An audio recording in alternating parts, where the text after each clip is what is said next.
gather round. It's time. We're back for another one.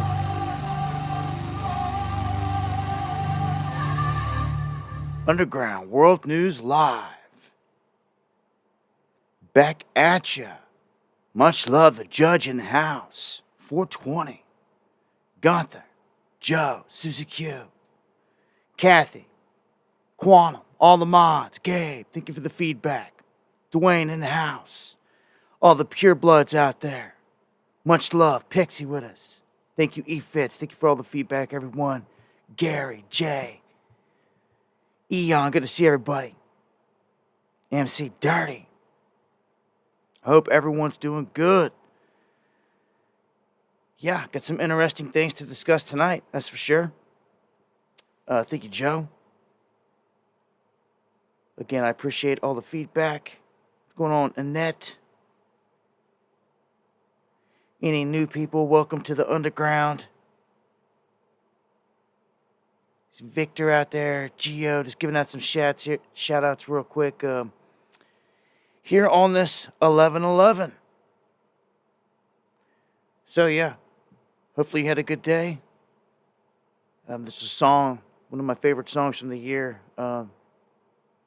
They play on K-Love. Today was a good day. No matter what they say. Is one of the words he says in that song. And that's, I feel like one of these days, like today, good high energy day. Hopefully it went good for you guys. Happy Veterans Day. Salutes to all the vets out there. Brian in the house, seeing a few others. Yeah, thank you for the feedback there. Start off here, shot of the mountains.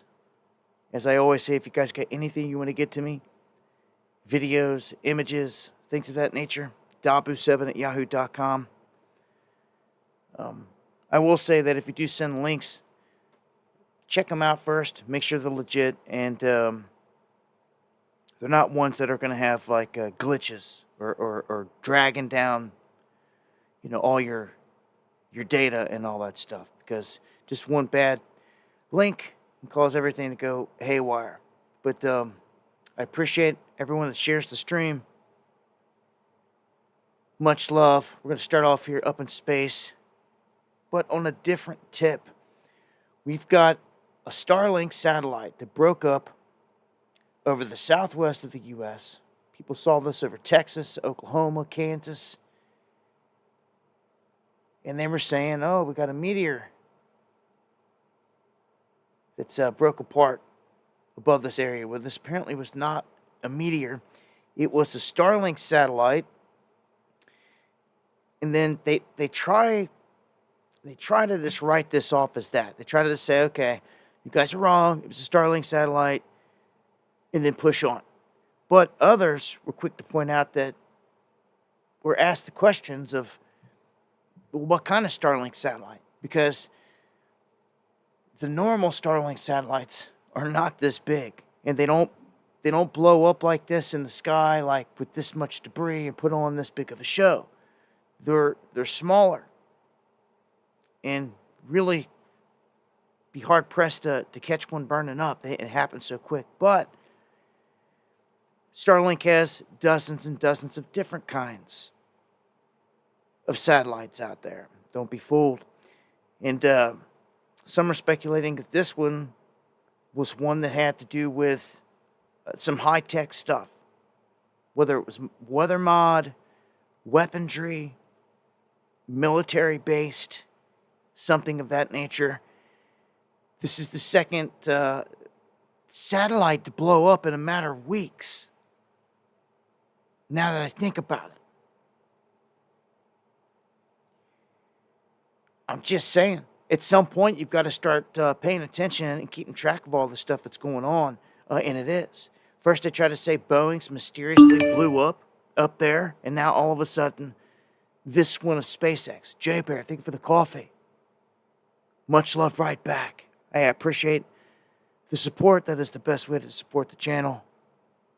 Much love, God bless. Well, I'll play this clip so we can see what it looked like.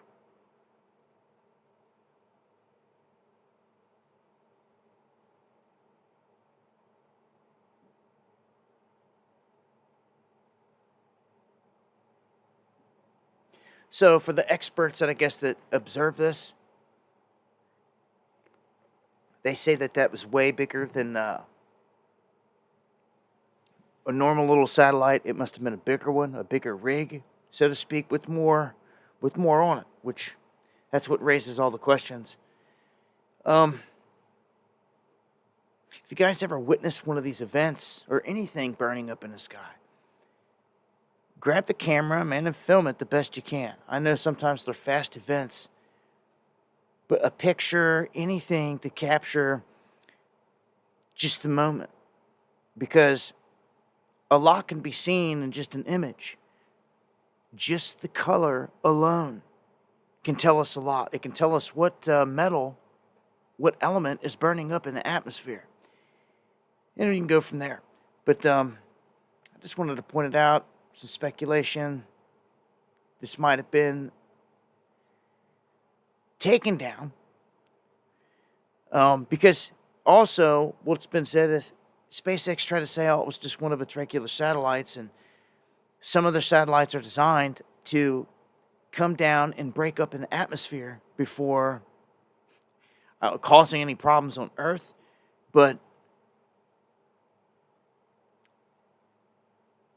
other people were pointing out that if it was part of the Starlink strands, normally these things would be coming in together. They went up together. They end up usually coming down together. It doesn't look like it was part of that. So, just saying. It's the second one. Second one in a matter of weeks. Mysteriously blowing up. And in terms of the internet, which is the reason most people are listening to me here tonight, wanted to point out a couple things around the planet. There's this vast area that you're looking at in this image. And this is where people don't have internet. It's crazy to think this day and age. But there's large pockets out there that don't have internet. So just in China, you've got 336 million, more than what we've got here in America, that don't have the internet. Of course, they've got a ton of people, so they've got some that do. But India, look at this. India has 684 million people that never know anything of what's going on around the world. You know, especially in real time, anything breaking, anything like this. Something that went down huge, they may hear days later. Most maybe a week later.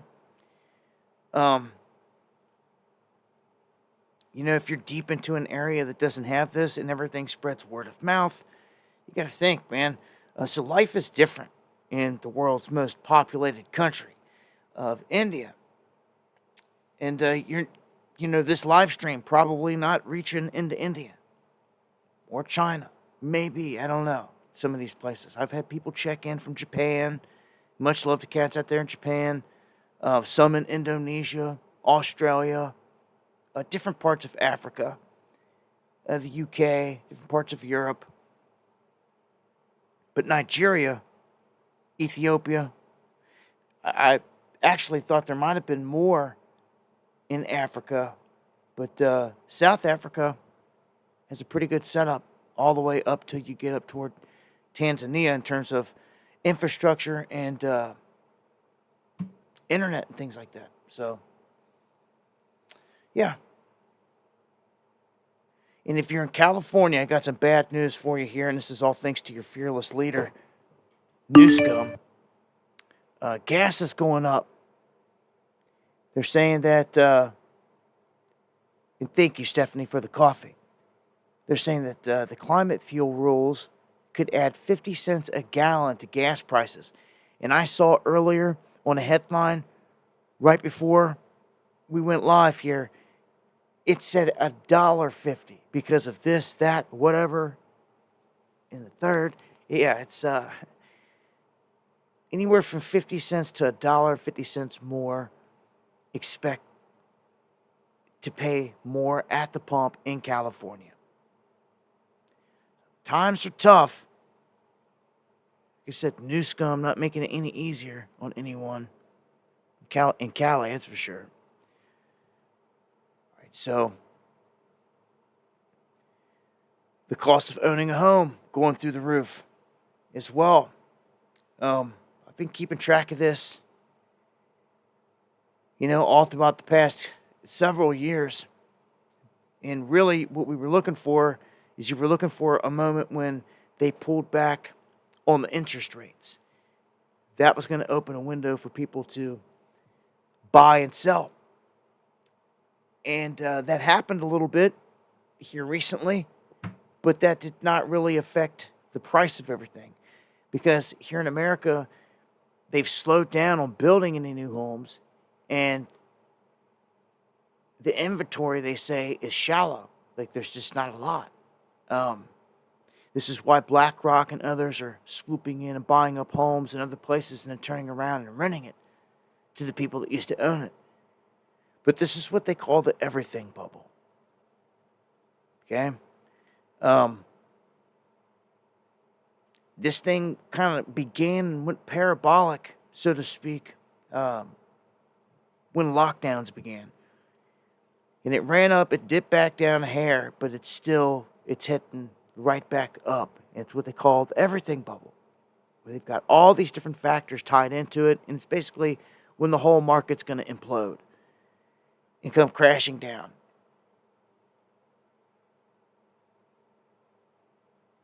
Yeah, mortgage payments high on everyone. The average annual cost of home insurance is through the roof. Premiums up 33.8%. It's just this stuff alone. This is why I feel someone would be better off getting a piece of property. You got to do this stuff step by step here. Maybe splitting a property with friends or family.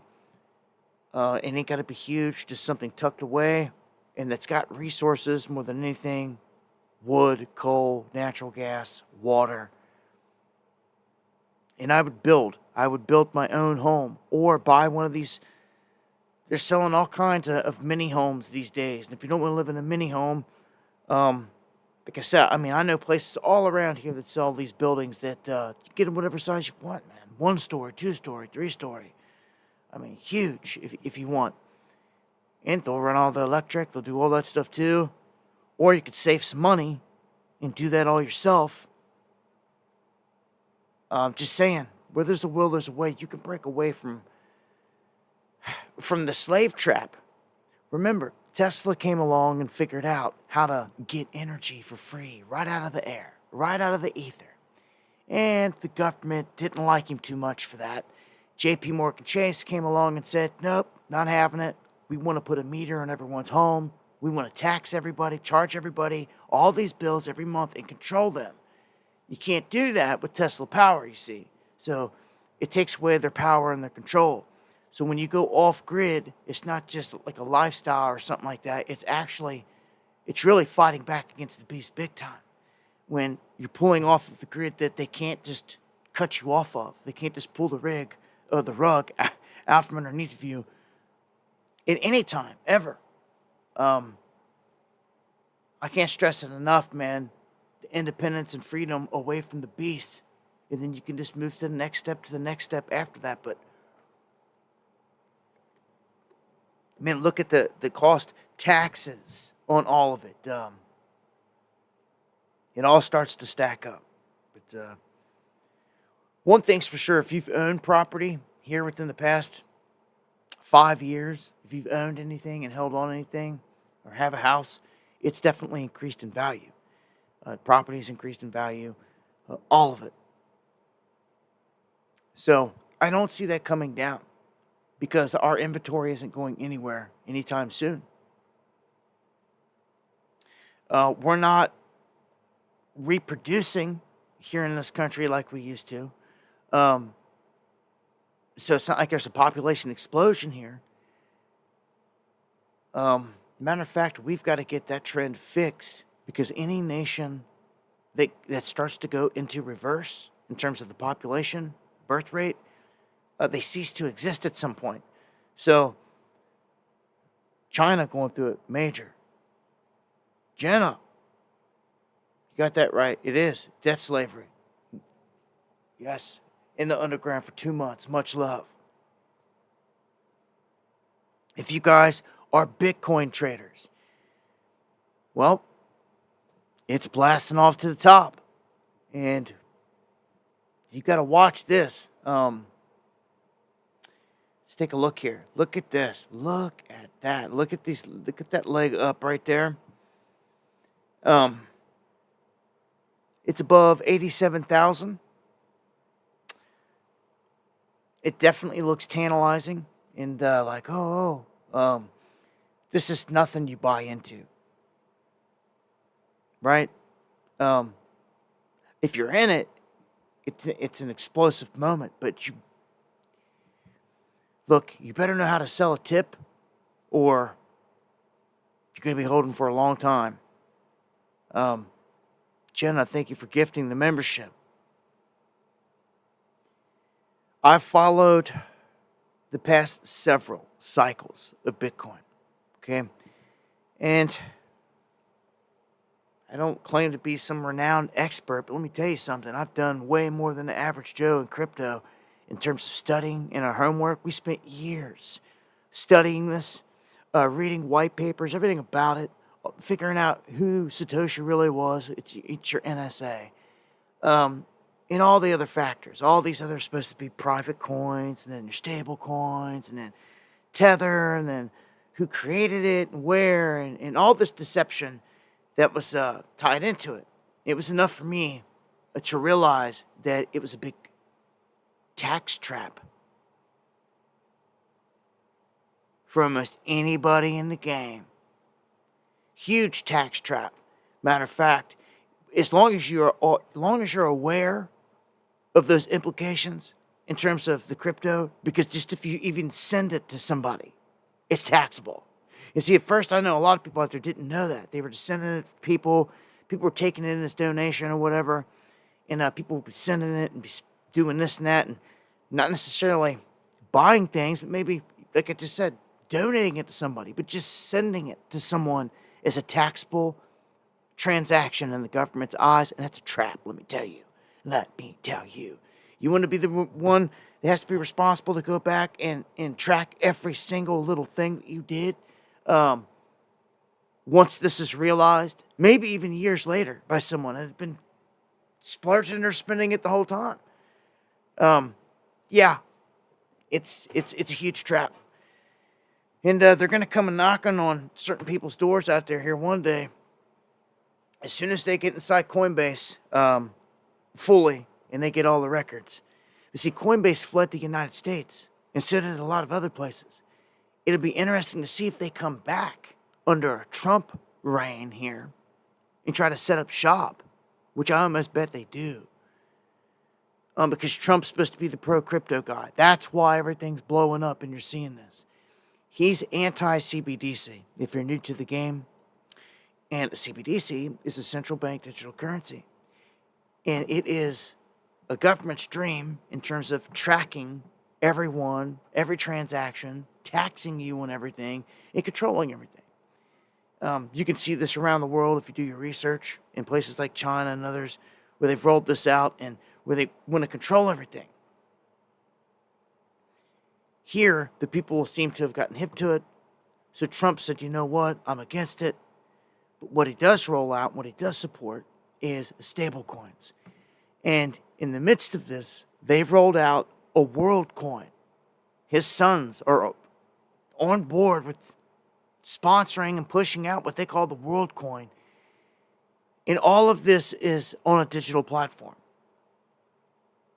Everything that's on a digital platform can be tracked and traced.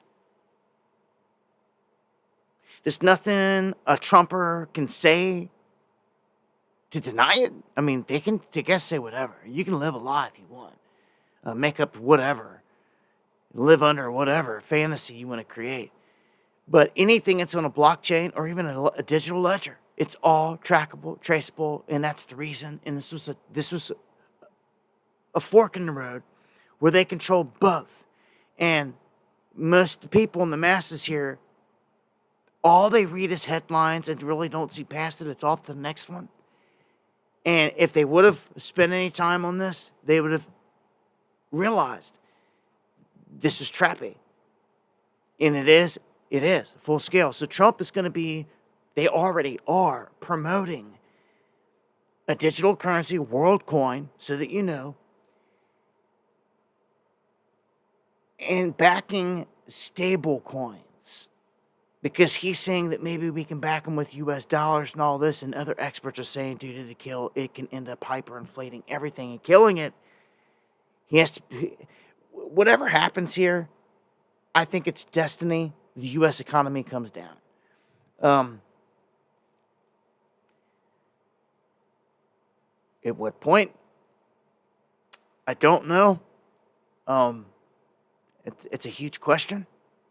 It could be, I feel, a lot of different things. We cannot forget. This man has got to make it in there to do anything that he says he's going to do economy-wise in terms of Trump. We've got like 2 months and all this stuff before that even happens. That's my biggest thing right now, is where we sit. Smooth transition or whatever of power and all this. I don't know. I feel like we're in for some events in this window, to say the least. If you're in crypto, I wish you well. I know it seems like I bash it a lot, but I mean, I'm just telling you the truths of it. I don't want you to get caught in a trap. That's it. That's all. As long as you realize that, then ride it high. Ride the rocket high. Sell that tip in, you know the name of the game? It's going to be some time before you buy any dip. What you would look to be doing right here, if I was in the game still, if it was simply wasn't taxed the way that it was, and it was fair, and like there was legit rules and all this other stuff out there, and it was traded like any other thing out there or something, like, I don't know. I just don't like the taxed every which way back and forth. It's ridiculous. It shouldn't be like that. But if I was in it, in the game period, what you look to do on peaks like this, because people get mesmerized and caught up in them, they're going to end real quick at some point. Like, but before you know it, it's going to be dumped out. When this thing really dumps out and goes, it goes. You want to set a short. You really want to make some money on the downfall. This is what, if Warren Buffett and Bezos and all these guys that are sitting in cash big time right now, if they're going to make any move right now, it would be to set a short from this top position. I'm not saying on Bitcoin right now, but Bitcoin is still in discovery mode. It can keep going here. It's got to hit something and like bounce off of it a couple times. Unless it goes absolutely parabolic, would be like straight up, and it may do that. If it breaks 100, because dude, look how close we are to 100,000. If it runs up and touches it or spikes through it, it could crash down after that. I mean, it's just what I've seen in the past, man. When it runs up and it makes its high, it's a short-lived moment. I'd set shorts. What I'd do. Ride it down. I'd be ready. US dollar, if you're wondering, like, what's it convert to going to different countries? Well, in terms of trading, the euro is the biggest out there. And then the yen, and then the Canadian dollar, and then the British pound. Those are like the top. Followed by the Australian dollar, the Mexican peso, the Swiss franc, the Hong Kong dollar, Singapore dollar, and the Chinese yuan. The Chinese currency making the top 10 there. Now, this one talks about the economic challenges facing the Trump administration. I want to make this clear. I want everyone to know that this is, he said it before, he's walking into basically a trap. that he is inheriting a ticking time bomb in terms of all the debt in this country. It's when we were talking about Jerome Powell and the Federal Reserve and, having the power to remove him or not and all this other stuff out here on the world stage. Well, it gets tricky in that aspect with Powell, because Powell said that if Trump wanted to remove him, that he wasn't going to budge, he wasn't going to move, he wasn't going to go nowhere.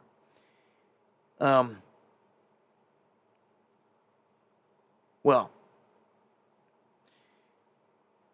I said it on the past stream, and I say it again, and I think that people need to hear this until they get it in their head. Tariff is not always a great thing, and a tariff is something that you use when you're strong-arming somebody. You understand? When you're saying, no, you're going to give me 100% more of this on every single one that we sell or that comes into our country. You're going to give us this much more or nothing. That's strong-arming somebody. And usually it works on people when you're the big powerful one on the block and people need stuff from you. The problem is the United States is not a producing nation anymore. Our manufacturing is in the hole. All the jobs obviously have been moved and outsourced to other places. That's why cheap labor, sweatshops in other country. That's what everything's become famous for. All that stuff, all the labor stuff has moved out of the country, so to speak. And it's hollowed us out to where we are dependent on importing from other countries, which is not a good position. You want as close to at least a 50-50 split as possible, where your imports and exports cover each other. You don't want to be a country that's dependent on everyone else, which is where we find ourselves. Okay? What we offered was the power and protection militarily also for other people around the globe. That's changed. Just in the past 4 years, our military's been gutted. We're now like a laughing stock, not respected. And even though Trump's getting in there, the military's still been decimated. All these things have happened. And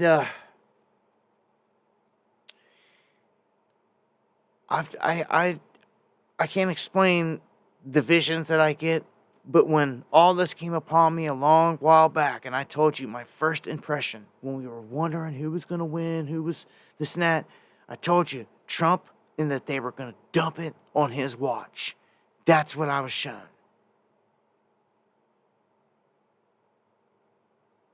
So take it how you want it.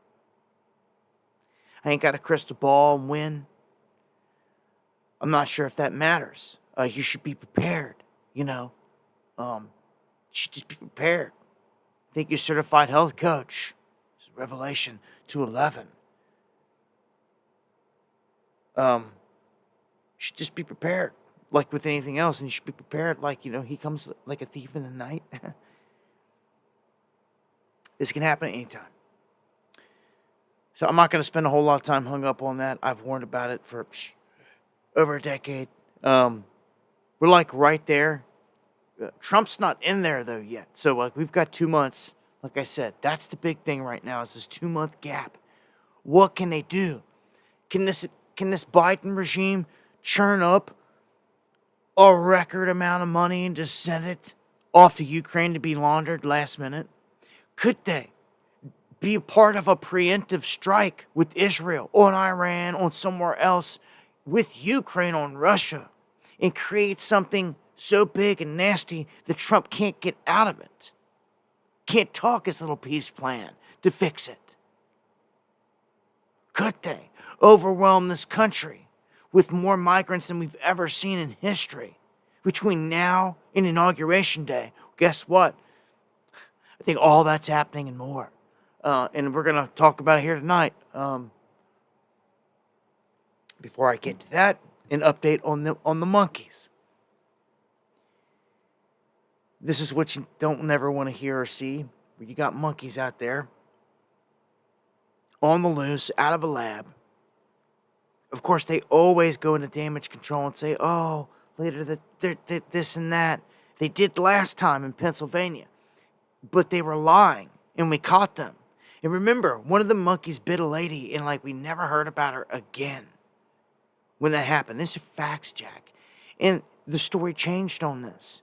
The original story said clearly that they were doing testing on the brain, even with HIV and all this other stuff.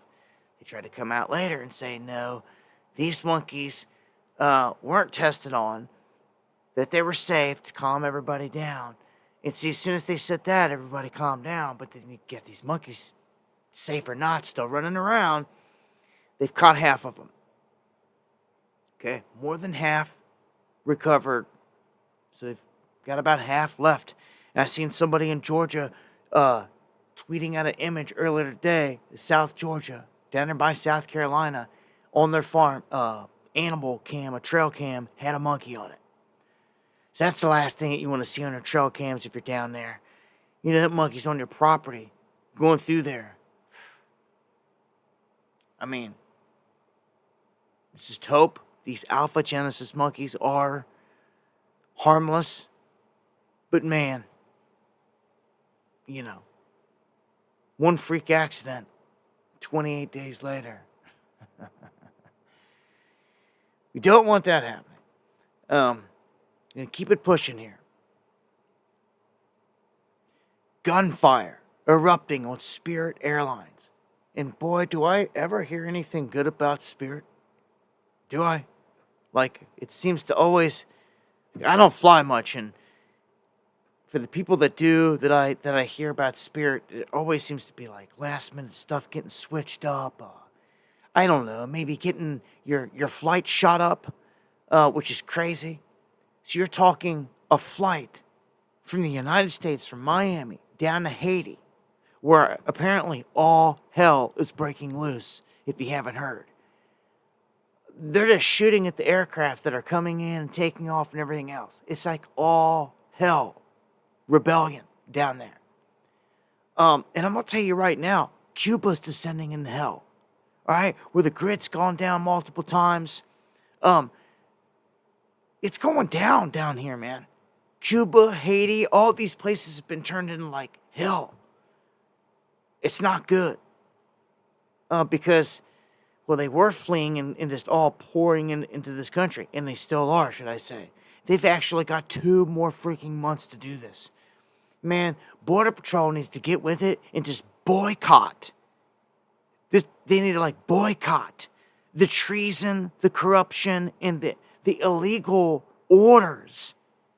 Stand their ground and ride it out for the next 2 months. Just do their duty, knowing that like help us is coming. Right? Like do the right thing.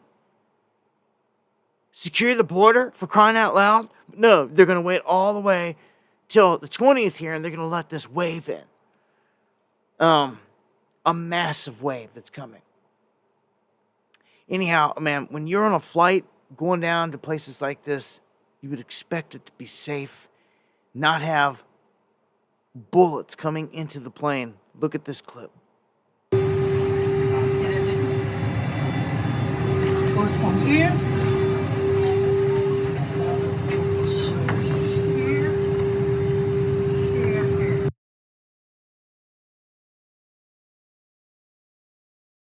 It's Port-au-Prince. Look at that. All kinds of bullet holes. All kinds. Just get riddled, man. It's like, are you kidding me? You trust taking a flight going down to one of these places? I don't. I wouldn't. Not at this rate. It's pretty sad. Like, I wouldn't trust going down here because it's chaotic. But the way these airplanes are falling apart, I don't trust the damn flight neither. I don't trust none of it. Because I ain't going. Not going there. It's just ridiculous, man. Everywhere you look around the globe, this is happening.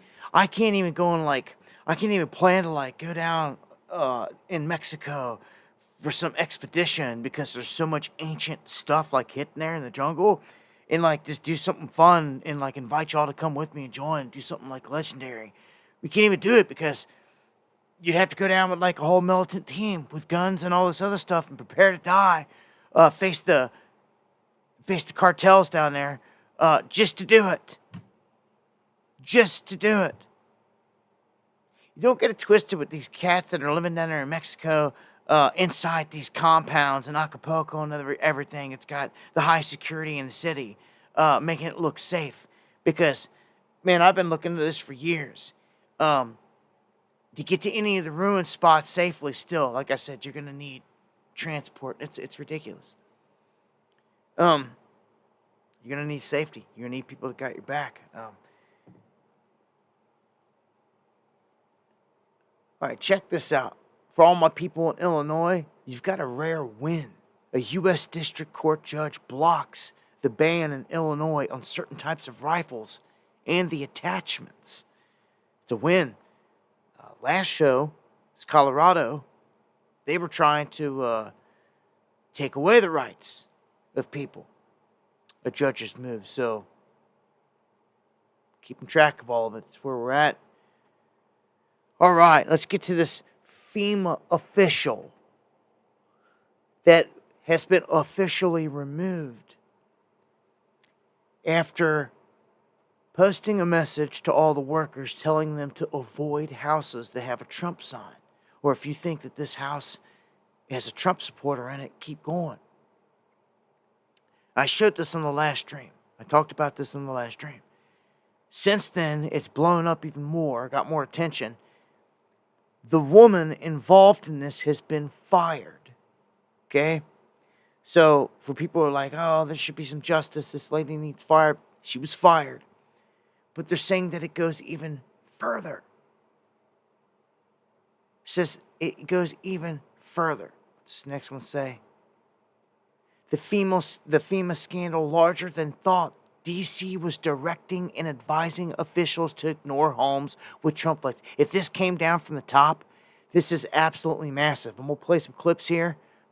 And there's the lady right there that first head to roll, so to speak. But apparently this opened up a can of worms. This seems to go to the top. And if this is the case, this means that all the victims in all the states from the hurricane, including Florida, Georgia, all the Carolinas, Tennessee, all of you, anyone that was a Trump supporter, they told FEMA to skip you. You wonder why this whole thing was crazy and you were hearing stories of them turning away equipment? It's real.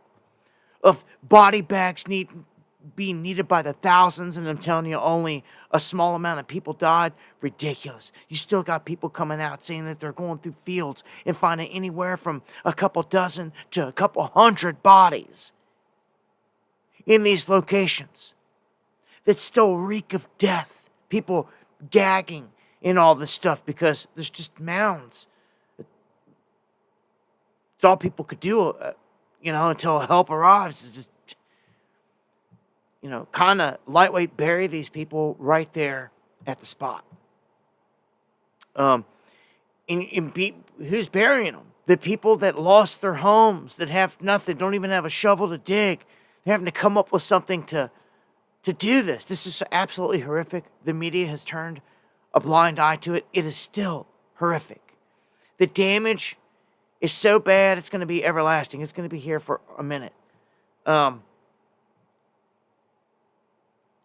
can only hope with all these promises with the new administration and all these people getting in there and changing everything, that one place that sees a lot of change is FEMA. I certainly, if it was happening in Lake Placid, it's happening all across the great state of Florida, probably happening in western North Carolina, probably happening all of the states that were hit by Hurricane Helene. And that's what we in Congress need to get to the bottom of.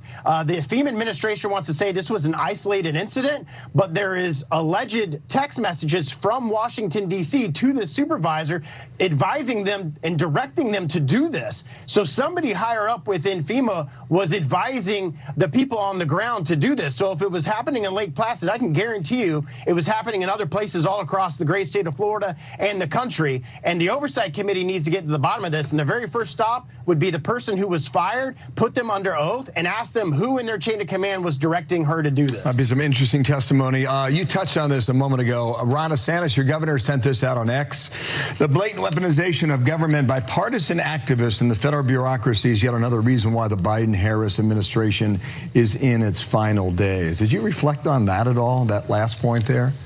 Coming off this election? Well, that's the other great thing about that. Yeah, that's the great thing about these election results is Donald Trump's going to be president in a short couple of months, and we will get to the bottom of it because somebody in his administration will take over FEMA and will do its own investigation after the Biden-Harris administration is out of there. So we'll get the answers at some point, but I want to know how high up these decisions went, and every single person in that chain of command that was involved and or responsible for directing people who work for FEMA that to not give FEMA aid to Trump supporters is absolutely atrocious. Well, it appears FEMA did the right thing and terminated this individual. Had they not, we may never know the truth about it. Greg. So they're already talking about taking that lady, the first one fired, putting her under oath, which needs to happen. And this is the, I like to say politics aside, but it's hard to. But this is the beautiful thing of the switch up here, of the left not being in control now. All these heads are going to roll. In this new administration, it's going to go after a ton of them. Now, I'm going to tell you this. It only goes so high up the totem pole. Once you cross into what I call the deep state or the establishment threshold, like where Hillary sits and all that, you're untouchable. She already proved that last time. She didn't get put in prison because she's untouchable. She's still untouchable. Won't get touched. Anything like that. She's married to a former president in that whole hierarchy. She's related to Trump and all them by blood. For crying out loud. All the presidents are. Well, she may not be. She's married into it. But you get what I'm saying. It's a big club and you ain't in it. But for all the low-hanging fruit, for all the peons, for all the ones that thought they were something but they're really not, they can get taken out. Like, there's a big changing of the guard, so to speak here. Or, how would you put it? A culling. It's almost as if the elite are culling their own. What I mean by that is the whole Epstein and Diddy thing, the whole Hollywood thing. It's like they're all getting ready to get hung out to dry. All of it. To where, you guys thought you were something special, but you weren't. You were just actors. So you're not part of the real elite club. Okay? Not unless you're sacrificing, right? Because all this is about blackmail and sacrifice. So, Biden, he had to answer when asked if Trump is still a threat. And he goes, I'm meeting with him on Wednesday to try to dodge it. It just proves that it was all a lie. All this crap that they were saying, just a lie. So, let's get an update on the final numbers here of the election. Trump takes AZ. Completes a sweep of all of the swing states. CNN says the victory was so massive that he broke history. CNN admits this. This is crazy. Let's listen in here to see what they say. Holy Toledo. All right. Trump gained ground in 49 states and the District of Columbia compared to 2020. I went back through the record books. When was the last time a party gained in so many different places? You have to go all the way back to 1992 when Bill Clinton improved upon Michael Dukakis's performance in 49 states, plus the District of Columbia. The bottom line is no matter where you looked on the map, Kate Baldwin, no matter where you looked, Donald Trump was improving on where he did 4 years ago, except for Washington State. It is no wonder that at this particular point, he looks like he's going to be the first Republican to win the popular vote since George W. Bush back in 2004. And to pull that off, he gained ground with groups that Republicans do not generally count as part of their winning coalition, or really at all. How much ground did he gain? Yeah, again, holy Toledo. It's just like, Oh, my goodness gracious. These are the types of groups that you would never have thought that Donald Trump would have gained so much support among 8 years ago when he first won against Hillary Clinton. Trump's was the best GOP showing among 18 to 29-year-olds in 20 years. You have to go all the way back to 2004. How about among black voters? It was the best performance for a Republican candidate for president in 48 years since Gerald Ford back in 1976. And among Hispanic voters, the exit polls only go back since 1972. But Donald Trump's performance on Tuesday was the best for a Republican presidential candidate in exit poll history. He literally goes all the way back through history and breaks history. This is what we're talking about, Kate Baldwin. Groups that you never thought that Donald Trump would do well among, even for a Republican candidate, that is what he did. If the 2016 election was about Donald Trump breaking through with white working class voters, this election was about breaking through and going to that Democratic coalition and tearing it apart. And it wasn't just what he did for his own support. It trickled down to helping the Senate and helping in the House. Yeah. So, a lot of talk this morning and this week is, the GOP is going to have a Senate majority. We don't know if the Republicans are going to have a House majority, but we think that that's the most likely to be the case. But I want you to... All right. And I'm going to take it a little bit further from that. They do. They want it all. Look, this is ridiculous. The video that I've got here tonight, us live on YouTube, it has a blue banner. And it says the 2024 United States elections. All because I simply put Trump's name in the title. So all you got to do is just mention his name and you get blue bannered. It's insane. I'm not wasn't talking nothing major about the election. Going through all the news, but it's just certain things. If I mention FEMA, even in the description, don't even put it in the title, just put it in the description. There'd be a banner on FEMA. So when you guys see me misspelling certain things in the title from here on out, again, it's for a reason. I'm about to come up with some nickname for Trump and all this, because a blue banner is another soft form of censorship if you don't know. It's not good. It means the video is being stifled in some way, being caught by the algorithm in some way. So, looky here. The GOP keeps control of the House. Republicans will control all three branches of the government in a massive sweep. This is huge. Like there's never been anything like it. Like the U.S. Supreme Court currently has 6 conservative justices with 3 liberal justices. Okay, the Republicans going to control all 3 branches of government. This is going to give Trump like unprecedented power, unlike you've ever seen or heard of or known. It's going to be way more power with whatever he wants this time around. And DCB, man, I got to meet you and shake your hand. Thank you for the unwavering, legendary support. For real. Thank you for that super chat. Appreciate it to the fullest. We're in a different time, okay? This isn't like the first Trump run. I just want people to realize this. There may be some similarities along the way, but this is going to be a powerhouse in terms of what they want to do. You know, very few, almost every single thing that he wants to do, they can do. They have like no Democratic opposition to stop it. It can get kind of scary, to be honest with you. It's lightweight scary. Because, I don't know, it just seems like in America, land of checks and balances and everything's supposed to be free and equal and all this stuff, just seems like, I don't know, if there's ever been this much power in the president's hands, you're about to witness it and we're about to live through it. If it gets tyrannical quick, I can't say I'd be surprised. If not, then if not. Last presidency wasn't tyrannical. All the haters talked all this stuff, said the same thing. They wanted to flee the country. Well, the only people that should be wanting to flee the country are pedos that are on lists and illegals that are on the same, that are all criminals, large scale, okay, that need to be taken out. Drug dealers pushing fentanyl, rapists, murderers across the board.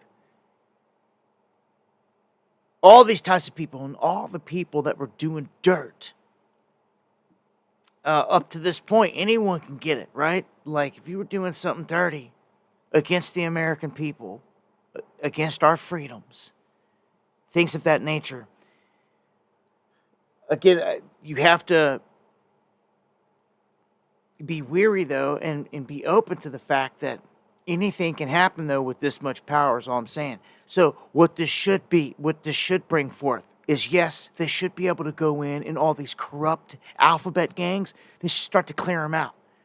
Full scale, I'm going to tell you, it's never going to happen. This goes back to the same thing about the establishment, deep state. When you get to a certain character that's in the club, he'll just get moved around, if need be, to a different position. And a lot of this is theatrics as well. Some of these dudes are retire, like maybe even Christopher Ray, or them of those go into retirement, be done. To the heck with it, dodge the bullet. I'm not sure how that's going to shake up. You've got so many different agencies here that they got to go into, from the EPA, the FDA, the FBI, the CIA. I mean, it just goes on and on. Like, will they really, though? This is all, again, talk coming from a man that ran his whole campaign last time on Hillary for prison. It's all I heard. It's all I seen. Dude's made probably millions selling T-shirts that said it at all the events that I went to. Yeah. Yep, and it never happened. And it never happened. So, I will say one thing about Trump, though. This is what you got to watch out for. Like, he's going to come through and deliver on what he's going to deliver on. Like, right out the gate. And then, whatever he don't hit right then, like, you're going to have to work on him throughout the next 4 years to get him to do, because, well, like I just said, Hillary for president didn't get done. He didn't do the wall immediately. He put a couple of sections in, and he's looking to pick up on that. Matter of fact, I've got a link on that. I'm gonna keep it pushing. It looks like GOP senators are going to choose Rick Scott to be the leader, Senate Republican leader. So everybody knows, you're going to need to know who some of these characters are going on from here and what they're doing, what their positions are. They're going to vote in a closed-door session on Wednesday, November 13th. There's 3 candidates. He looks to be the one that they're going to pick. And I also want to point out here that, and I've told you this for some time, but man, there's something special. There's something about this kid named Barron Trump.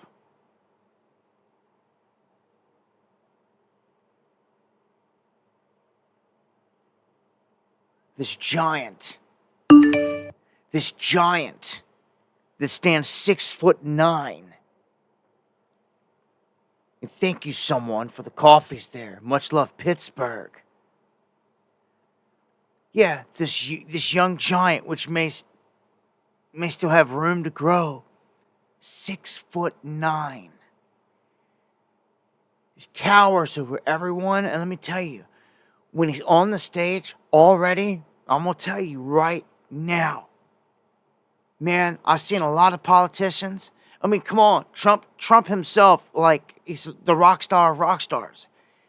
When this kid is on the stage, his presence it's forget Trump. It's forget Trump. Forget mommy, everybody else. All eyes are on him. It's like a magnet. I'm telling you, there's something about him. for the future. He is made and bred for this. There's a reason. There is that prophecy, the story. The whole story speaks. It's called Little Barron Trump. It is insane. Do not forget it. I've talked about it many times. We went over it word for word, all the way down to talking about living with this presidential daddy in New York and all this other stuff, all of it. How's that? They bred into existence. They brought into reality this character from a story. They both are. Trump and his son. It goes from like one doing it with one character, taking it a step further. It's like, it's insane how it matches that story. If you do not know, it is very real. Okay? And there's something about him. I'm telling you, just personally, I'm telling you. And I got to thinking the other day, I'm like, you know what?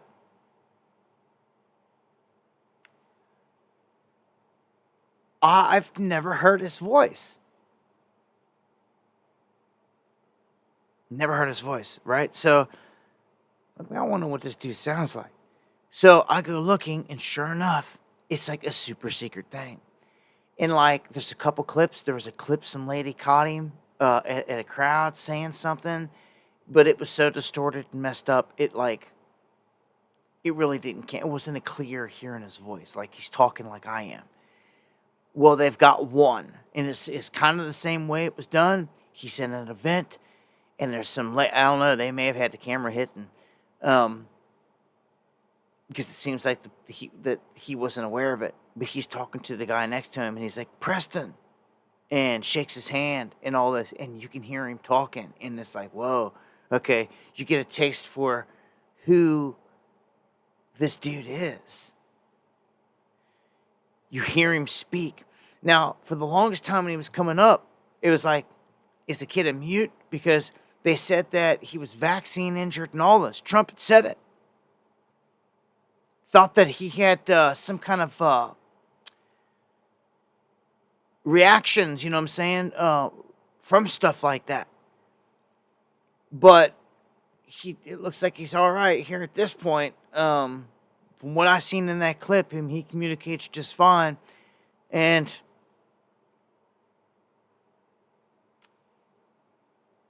what's crazy is he's already calling shots.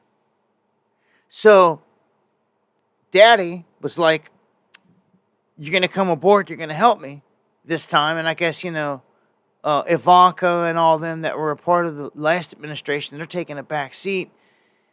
And they're positioning Barron politically right now.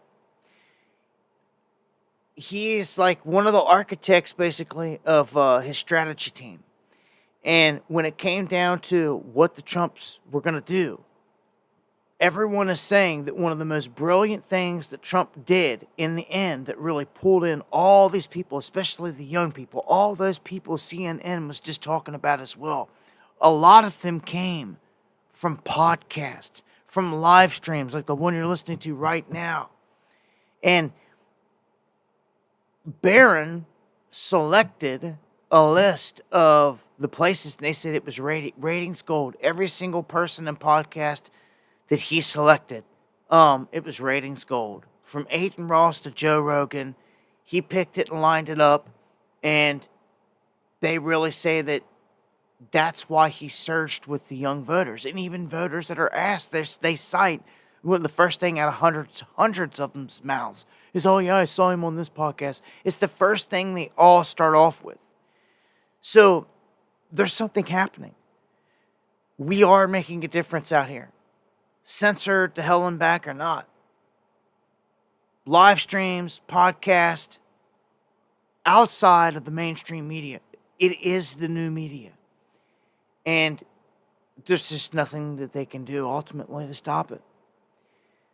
and it shows. It shined right here. It helped boost Trump in there, and I mean, he set records throughout history. He like shattered all kinds of records. But I just want to point out this young man, Barron Trump, he holds more power on this stage, I'm not going to say at the moment, than his dad, because his dad's the man right now. But his dad's an old man, and he's going to be exiting the stage here. He's got 4 years. He can't run again. I'm going to say he's going to be out of politics at that point and in retirement mode, done. And it's on Barron. Barron will be young at that point, but man, he would be so primed and positioned to do whatever he wants. And when the time comes, would they pass him up? No, they would use him. He'd have all this experience. He'd have all this experience all the way back to this. Are you kidding me? He would be more valuable to them, I feel, than even J.D. Vance. J.D. Vance is just a Shabbat pick placed. Well, all of it is. But I don't know. We'll see. Time will tell. Trump just tapped. Do you love it when they use that language? He just tapped Rep. Mike Walls for National Security Secretary. And Lee Zeldin is the head of the EPA. So, these guys are going to the heads of these sectors. So when you wonder, will the EPA get gutted or this and that? Well, here they go. Already putting new people in certain positions. And look at this. The damage control continues, and it will. Anyone that was out there supporting Kamala, I'm so glad I ain't going to have to say that forever. Mark Cuban deleting everything, and it's hilarious because he talks all this crap out there, and now he's deleted it all.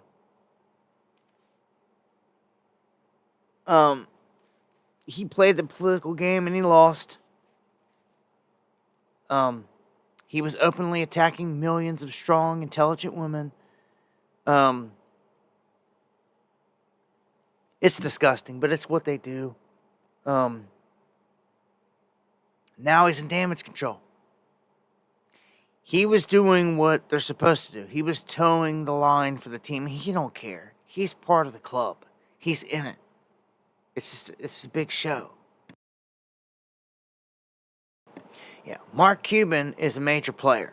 Remember what I said last time. He's the one that saved Mr. Wonderful. The only reason Mr. Wonderful and all his money and power is even in existence. That's how powerful. Love Cuban or hate him, he has that power and influence in the club. It's what he is. So Rogan, gatekeeper Rogan, he says in this latest bit that one of the main reasons that Kamala didn't come on his show,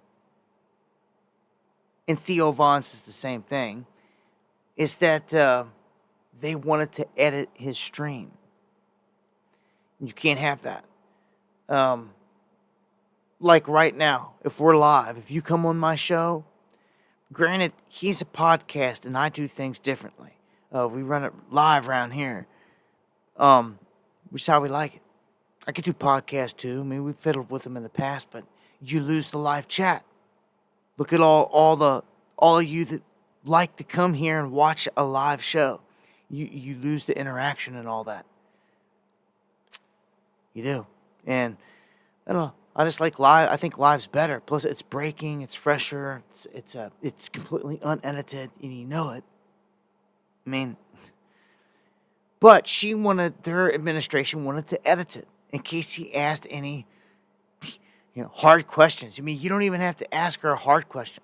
She was thrown a softball question by Sonny Hostin, which is that hard left-leaning host. All of them are on The View with Whoopi and all them. She asked her if there's anything you could have changed different than Biden.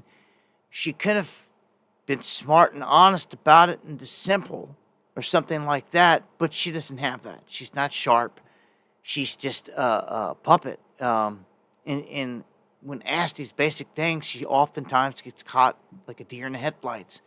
And she did there. She's like, no, I wouldn't change a thing. And they're saying that right there is really, from that moment on, she was doomed. She doomed herself when they look back at this point.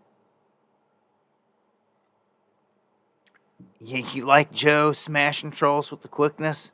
Hey, man. That's why I gave a couple more of you hammers, man. Handle them. You know, when the crowd gets a little thicker, they come in a little thicker. We were just at 25. You see how the stream does, though. I say it all the time. My stream, it literally stopped at 2,500 on the money and bounced down. Okay? It was doing that at 2,000 before, and now it's at 25 on this stream. On the other streams, it was doing it off 2,000. So we run up. It's like the people get to find their way in here. They claw their way back in, and then all of a sudden it's cut hundreds of them at the exact same second every time. That time, though, we were stopped. It was flatlined at 25, and it was bouncing off of it. You could see it. The censorship is ridiculous. The control. Like, they're watching in real time. Like, oh, don't let Abu go viral. Run. Can't have that, can we? Nope, we gotta have their gatekeeper Joe controlling everything at the top. Can't let me get nowhere closer. It's pathetic. Yeah, I know you're listening to in real time. You always are. Another corrupt alphabet gang, which plays the card of trying to be more righteous, though. FEC. They have a filing here because they've got to make things open, kind of like a FOIA. It's showing what Kamala and them spent on this whole thing. Now, I want you to remember, she inherited pretty much, her team inherited $90 million because there was $90 million left in a fund that was in her and Biden's name. And when Biden, they decided he wasn't going to be in it anymore, they were going to lose the $90 million unless she ran, because her name was on the whole thing. So they did it. That's why they ran her to begin with, that $90 million. Then, through the government, can you believe they blew through $1 billion? They should go to jail for that. The absurdity of $1 billion on this past, several months, 6 months or whatever. It ain't even been that since they announced her. $1 billion spent and gone. Insane. In terms of this list right here, it shows disbursements of $880 million. From August to October 16, 2024 alone. And this just lists the top 500. Just the top 500. And it goes on here to show all these things that they blew $1 billion on. $1 billion. It's insane. How much money? See that Harpro Productions right there? This is how the rich and the elite hide themselves, especially to the average person out there that doesn't know any better. This is Oprah. So when you get the the magic list here, and you know what equates to what, then you get to see that these are all rich and powerful people going all the way down through here that they were spending their money on. Like they just spent $20 million to pay all these people. Like it was nothing. Harpo Productions is Oprah. Harpo Productions is Oprah. And then you had, you see Rise Up Media, Vox, Magnus. You had Lizzo on here that they paid multiple millions to. They had J-Lo that just brought up on the thing that they paid big money to, huge money. I think what they say, 10 million there. It's the OBS kicks out and back in for the first time tonight. There's a reason why J-Lo and company, this list of people were freaking out and crying and everything else. See, Oprah paid $1 million. And you've got Michael Douglas arrogantly saying that, yeah, he goes, Trump is the party of the people and the Dems are the elites. That's all it is. You see, I've told you this before. The Democratic side, the elite side, or the establishment side is all about cutthroats, backstabbers. You got to be selected. It's like in the club, right?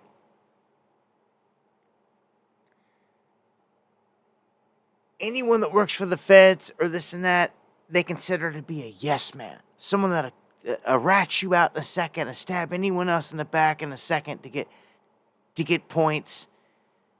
You know, it's that kind of environment which are crappy. Cutthroat and blackmail and all that. So that's how the left side is, and he's admitting it. He's admitting the Dems represent that. At least he admitted it, but he did it out of arrogance. We just broke 25.89. We're at the slam it down now, again, because the way it goes up and down is ridiculous. Jon Stewart admits that Trump won legitimately, and he's probably taken it better than others. He admits he's wrong, and you know, back before I was deep into politics and I just listened to guys comedy for comedy, I would never thought anything turbo bad about Jon Stewart and maybe even some others. But when they started leaning and showing their true colors, it was kind of like, hold up, and then going against our freedoms and this and that. And I don't forget the stuff that happened in the lockdown. There's a lot of things that happened in there that are in my memory bank that I'll never forget. In terms of famous people, maybe y'all do or never heard of it, but some of these people towed the line throughout that whole thing too. And I don't respect them at all for none of that, but I'm just going to show you here a small clip of him admitting the truth. The Trump won, obviously. Welcome to season 2 of America Presents The Shit Show. You know, 2016, I really felt... I just wanted to pause real quick before I go. I'm going to start it all over. I had to turn the volume all the way up, and I want to say real quick, notice what he's doing. Notice what John's doing as well. He's either live or doing a podcast or something like that. You see? That format is taking over. Welcome to season 2 of America Presents The Shit Show. You know, 2016, I really felt like that was a gut punch in a way because it felt like such a fait accompli that the Democrats were going to win. So it felt like an anomaly. This feels different because it is a Democratic victory. It was a win. You know, I feel like we were prepared for all scenarios. And each one of those scenarios, it was, how is Donald Trump going to finagle his way back into the way? How is he going to use undemocratic principles? What measure of intimidation and underhanded shenaniganery will this man use to worm his way back into the Oval Office? And it turned out he used our electoral system as it is designed. And in that moment, I thought, well, fuck. I'm not sure we have a team of lawyers for that. I don't know if we have a team of canvassers for that. You can't do nothing. It's the way he just tried to admit, and it's ironic, right? He just said it. You know, that's why I respect him and always have, because he will say things that are flat out, you know, on the real. Yeah, he'll say, hey, we took the loss, and he admits why, that Trump actually used the system to its fullest advantage. And you can't sit there, I don't know, at this point, they cannot dare say that it was rigged. I mean, first off, we know the masses came out and supported Trump, but they expected us to believe that Biden won the last one in all this stuff. So it's like, hold up, no. Biden did not win the last one. Trump clearly won this one, even though it's a left-right paradigm. I told you, the American people pack stadiums, and it's clear they want Trump. So that's what counts here in the election, the voting, you ask me. Bill Maher, which he's another one that you would think that he leans left sometimes, but he calls out the left here. And I think he's just trying to save face and all this stuff. But we've called him out on stuff before in the past as well. But this is what he's saying. I saw Kamala was on Saturday Night Live, as the losing candidate often is. It worked so well for Hillary. Let's run that back. And it just made me think, I'm sure every single member of the Saturday Night Live cast was a Harris supporter. But what if one of them wasn't? What if one of those cast members was for Trump? Would they have felt comfortable saying so? I really don't think so. They would have had to keep it to themselves. That's not a good place for us to be. I remember when, and that happens even more on the left. And I remember when Elon Musk hosted, and this is well before he was a Trumper. This is 3 or 4 years. He was just the richest man in the world. And a number of the cast members on Saturday Night Live, like, they didn't want to deal with him. They didn't exactly boycott, but they made it plain. And I was thinking, really? You have Elon Musk on your show for a week. You could talk to one of the most interesting, brilliant people the world has ever produced, even about this issue that bothers you so much, that he's so rich and lots of people aren't. But no, you don't want to even deal with him. That's what I hate about the left. You're brats. You're brats and you're snobs, and people don't like that. You're brats and you're snobs and people don't like that. Well, I'd say a lot of that is true. And that's because it is the elite thing, right? Again, anyone else I think is just, when you're talking the left, like the ones out in the street that are trying to protest, anti-Trump protesters, blue hair or whatever, that are out there doing their thing. That's a different group of the left. That's like that's not the elite group, That's like the street foot soldiers. What I don't understand about a large portion of that group is how they're just on board with all the government, everything. Just take it back to lockdowns and everything else. Like, no. Like, where they were clearly wrong about all this stuff. Like, how can you be in support of all that? In that side that was pushing all this stuff and connected to all the satanic stuff and the evil stuff and the child trafficking stuff. And the list goes on and on. Like, why be associated with that side? But, I don't know. I guess the evil dwells all throughout it, but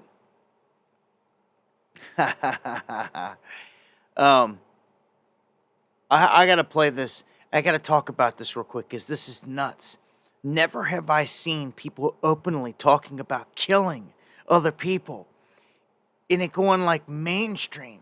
And again, this is what they call liberal, left-leaning women that are losing their crap because of Trump. And they are talking about a battle plan to poison men. And you best believe that the stupid little talk and movement, because it always leads to something bad, it's going to end up taking someone's life. Some innocent man that's married to some nutcase, unfortunately, out there, or just left-leaning, hears this story. Here's something like this, and they jump on board. And they're like, you know what? All these women believe this is the way. I'm going to do it. They may see this as 10 minutes worth of fucking fame or something. I don't know. This is it really bothers me that they're talking about killing here openly. I can't play a lot of these clips because they play an Eminem song in it, Venom, that just is satanic as it is. Like going, Venom, Venom. And they're trying to act like the poison is the venom that he's talking about in the song. And they're dropping it in drinks. They're dripping it in drinks. And this poison is aqua tofana. Okay? It's some concoction that goes back to some lady that poisoned and killed her husband to get away with it and all this stuff. And they're trying to push this false stuff out here that women should do this. And I'm telling you, dude, this is like premeditated murder. If you've lost faith in humanity, clap your hands. If you've lost faith in humanity, and this is your villain origin story, if you've lost faith in humanity, clap your hands.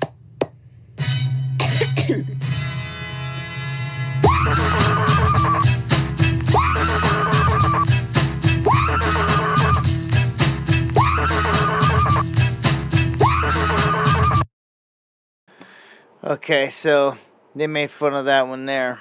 I played that lady last time. Here it is, though. The image of these women right here. They're dripping this in the drinks and putting out the images like this is the cool thing to do. This is what you're showing kids. Yet witchcraft and all this. This is just flat out. People are saying demonic, witchcraft, all this stuff. This is just flat out, yeah, evil. This is premeditated murder. Okay?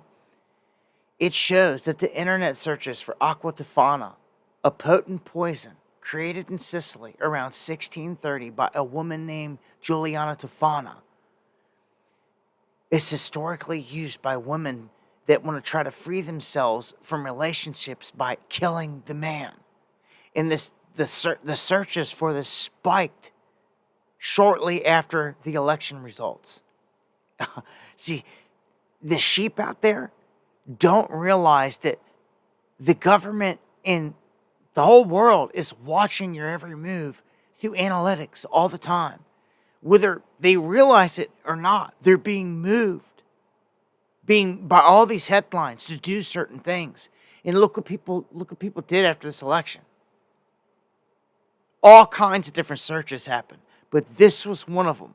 And look at this: Wyoming, West Virginia, Alaska. What are people thinking up there? You got a lot of premeditated psychopaths trying to see if they can get away with murder. That's ultimately what this comes down to. If you're an investigator and you see this, the first thing that comes to mind is, I want to know who these people are, because they all have traits of a killer. Is that not crazy? Is that not crazy? And they're just openly showing themselves doing this. Like, dude, this is bad news. Man, I'm telling you what, so many people are about to get... that's just as bad as, like, the pod thing. Trying to eat Tide Pods or something stupid. Like... Cece.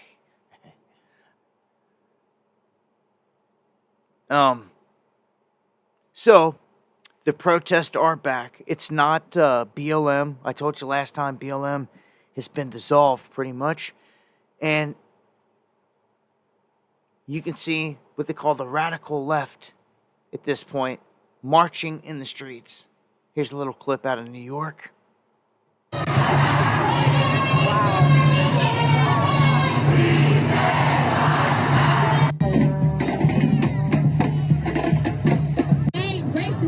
Anti-gay. Donald Trump, go away. Racist, sexist, anti-gay. Donald Trump, go away. Racist, sexist, anti-gay. Donald Trump, go away. Racist, anti-gay. Donald Trump has got to go. Interesting.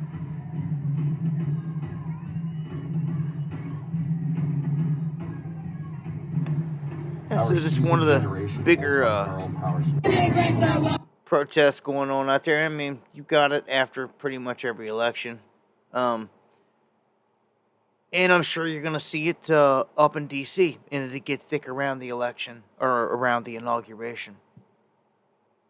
Look at this. Look at some of the crazy stuff that stemmed from this whole thing. And a rest in peace to all the souls out there lost from just stupidness and just all the innocent souls out there they're taking.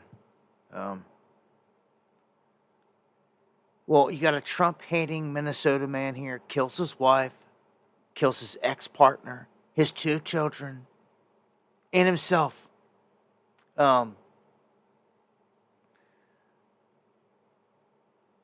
This is in Duluth, Minnesota. 5 people found dead up there, and it's sad. All these people are gone. All these people gone because this man right here murdered them all. Again, talking about psychos. Yeah, just killed his whole family and himself. I don't know, man. It sucks to report on anything like that, but here's another one. The body of a judge was found. An Illinois woman arrested and charged with murdering her husband, a judge. And dude, this woman, she looks like a freaking alien. Look at her. I mean, it's the first thing that jumped out at me.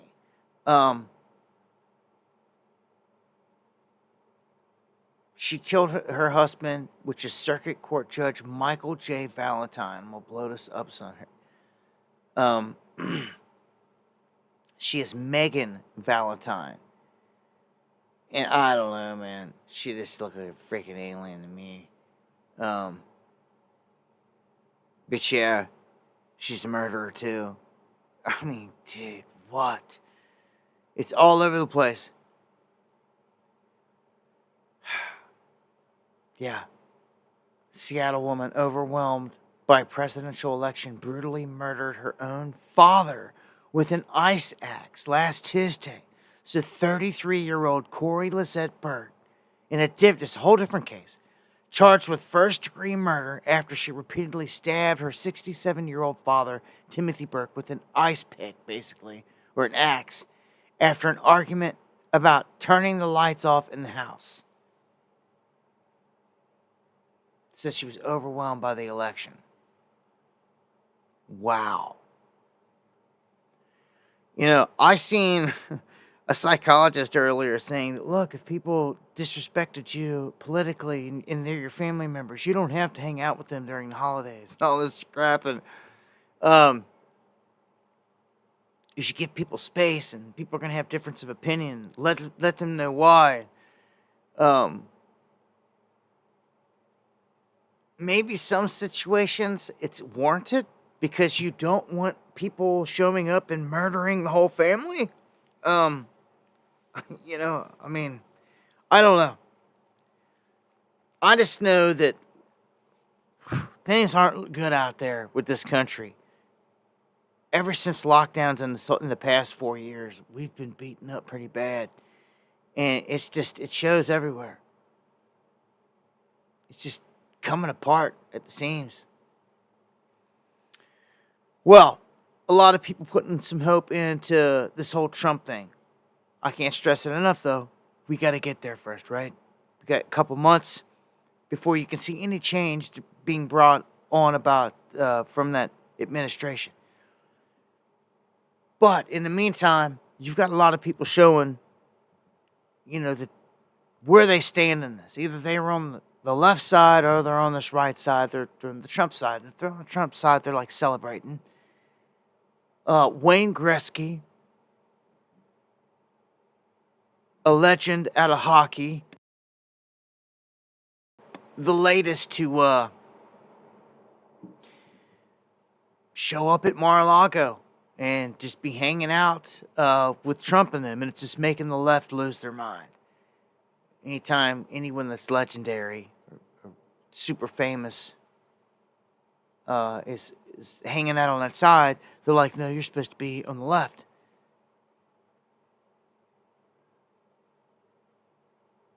I don't know, it's a possibility there, Melody. It's a possibility.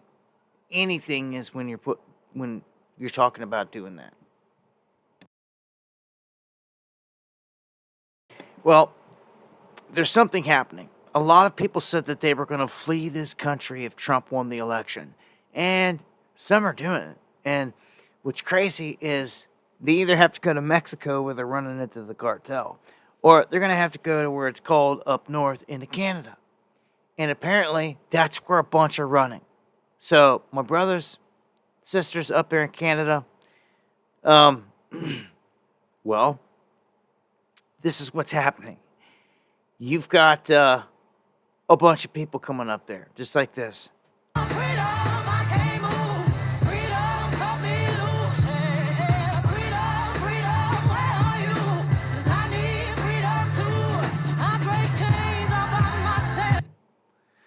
Yeah, well,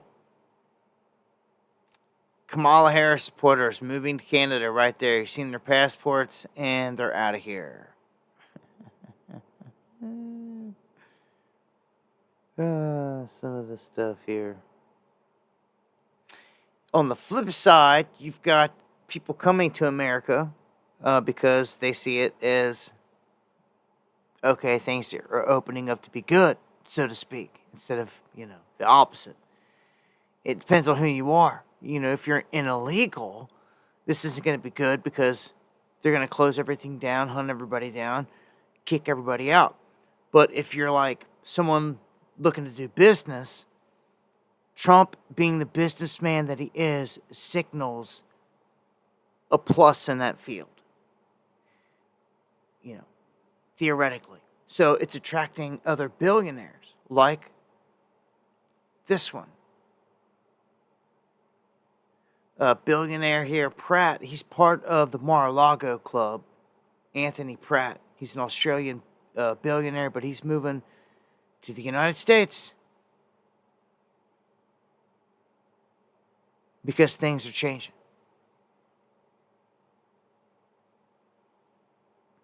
Which one was this on? Oh, yeah. And this, I told you before that these cats are not safe. When it comes to the Hollywood elite and all that, Epstein elite and all that, yeah, people are probably freaking out here, but we'll see. There's a fine line. Like, if you're looking to get up to Bill Clinton and all them, like, it's just not going to happen.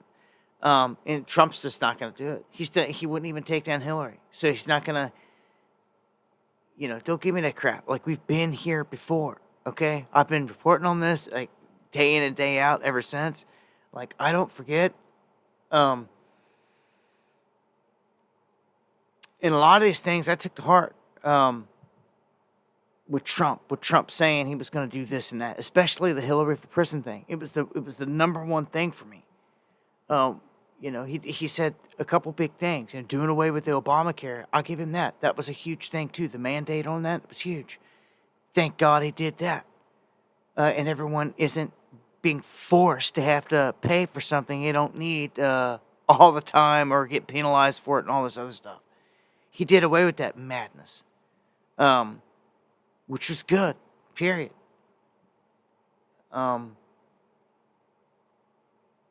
Well, I'm sure, again, he's going to do some good things, but there's a fine line, man, on the people that are going to go to jail. That's how I see it. This whole thing, I told you before, with Diddy Combs, this here is what's going to serve as the wrecking ball. This is what's going to take out, in my opinion, all of the brats, all of those left-leaners that are in Hollywood, all those that he was saying, the snobs, all those ones that would have, I don't know, there's definitely two different factions here fighting for power.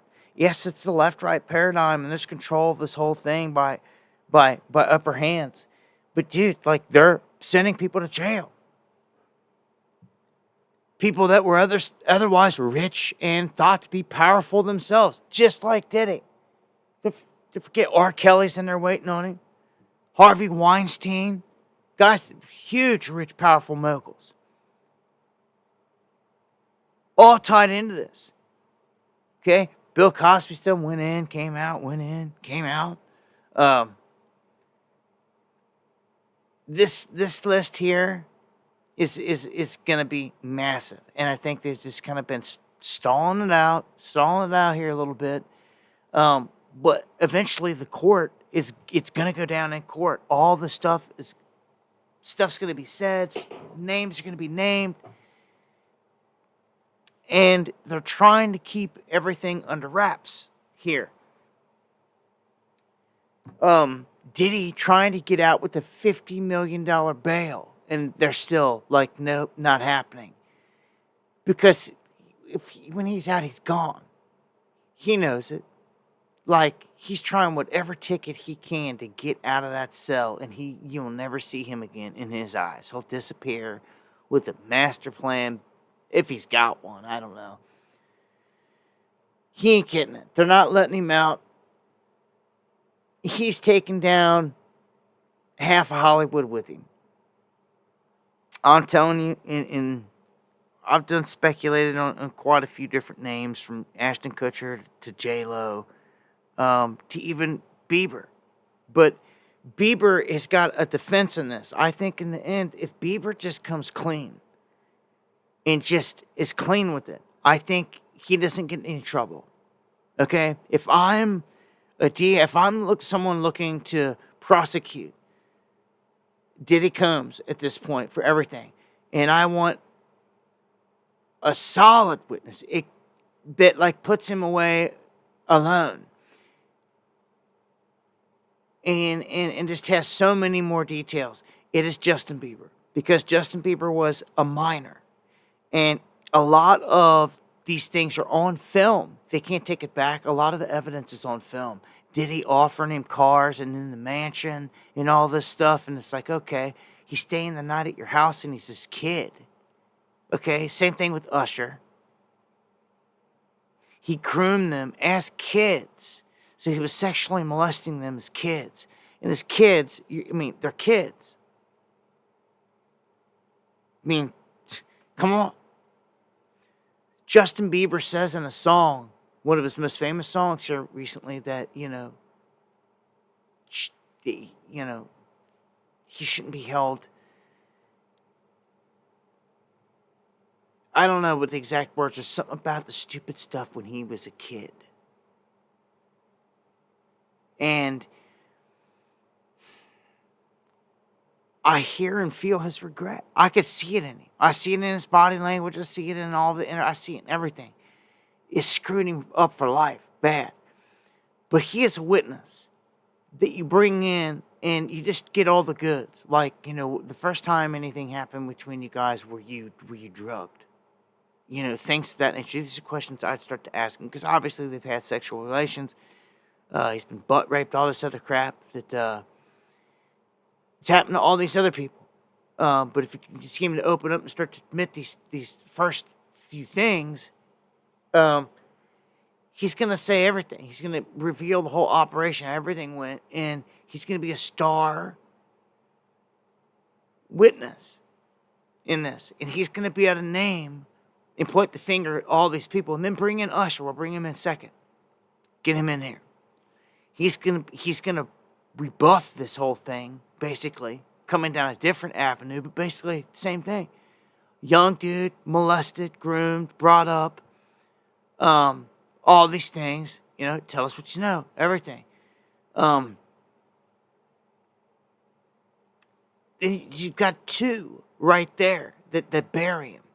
But then these two both are star witnesses on every single person that you start to bring up. So when you woke up from the first time getting molested, was it just you and Diddy? One of them's gonna be like, well, no, actually, J-Lo was in bed with us. Yeah, I was like, what? Yeah, and then like some other minors I didn't know. Or something crazy. And like all of a sudden these people are implicated. Like, boom, right there. Put away. You're done. Done. Done. Now, at some point, you've kind of got to strike a deal with these cats to get them to spill everything. You know, give them a little bit of an immunity on certain things, like they give cats proffer agreements to get everything. I mean, their life's going to definitely be on the line, and the whole world's going to know. Ain't going to be no secrets. Ain't going to be no hiding at this point. And it's what's going to hang every single name that comes out of their mouth that they say, especially if there's 2 or 3 of them that can back it up, or multiple. J-Lo gets implicated big time. And I believe she goes to prison because she participated in these things. She took drugs. Here's the iffy thing too. For not only J-Lo, but for anyone else that was dumb enough to been there and caught up, if you would have took any of this pink cocaine, especially first time you never knew, you're done. You're gonna wake up with your butt hurting. Diddy sitting there grinning at you, just or looking at you with this look. You know, like, oh my, talk about a nightmare. Imagine going to a Diddy party and waking up and realizing that, and maybe you were drinking and you were doing some party, maybe you didn't even realize that they got you, that they hit you with something like tranquilizer or something to put you out, that, it slipped it in your drink. He's known for it. Just gave you a drink, and next thing you know, you wake up, again, your butt's hurt. I mean, dude, dude, this Illuminati on this dude. Like, I'm not even going to start speaking any threats, but the old me, the young me, that came up on Pac, Bad Boy Killer, like, this dude, he's getting his karma. He's getting it right here. Who knows how he's going to get it? Who knows what his fate is still to be in jail. You know how many people want this dude dead now? Wasn't just the rest of us seeking justice for Pac and Big's murders that we knew he had a connection with all these years. It's everything you're seeing now, but my problem with this is will he only go down for butt rape and orgies? Which is bad in its own right. Or will the child trafficking and all that finally get blown open, and the murders, the sacrifices? Because that's what it all culminates to in this game. That's what's always left out by the mainstream media. But it is one of the main key factors and driving motives behind all of it. So to keep it out is ridiculous, but that's what happens when they control the mainstream media. Truth of the matter is a lot of the mainstream media and their main pundits, even old Joe I bet you, old Joe Scarborough, Micah Brzezinski are on tape somewhere getting dirty. Bet you. All these goons, they've got them hemmed up. What, can you imagine? Can you imagine? Can you imagine all of the people? This runs so deep. When I think about all these cats like Ashton Kutcher already running, already saying like, I'm leaving and this and that. It's like guilty. Like, dude, you're done. They will get you. They will extradite you. Like, you're looking guilty. Usher. And Pink, you start thinking all these stars that cleared their X account, wiped it out, but it's all still there. Internet's forever. All that's there. The court of law and a subpoena and all that can all get drawn up, especially by the government. They can all get pulled right back up in every single last little post of every little prolific thing that they've ever did. It's going to be exposed in a court of law. I'm telling you now, they're all going down. Remember what I showed you on the last stream? Guess who thought that they were clean and clear? And other ones that are about to go down. Chrissy Teigen. John Legend. I tell you, she's one of the sickest I've ever seen in my life. The stuff that she was getting away with throughout the whole Obama thing that she was posting on social media in the open and so arrogantly about eating children and being a pedo herself, and even posted that she would be going to jail for it, over it. Thought that they could erase it all. Oh, you think John wasn't involved in any of it? Garbage. This is all part of this club. I'm telling you, it's eating its own kind. It's calling it. It's got them all set up. Guys at the top are making a power move. Somebody's making a power move. Do you understand? They're thinning the pack out in terms of power. And I'll be honest with you. I'm gonna be honest with you.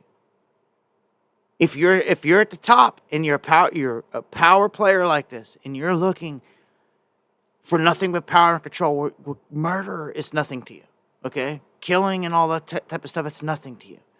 Okay, silencing people, you do whatever it takes at all costs, which is what they do. And to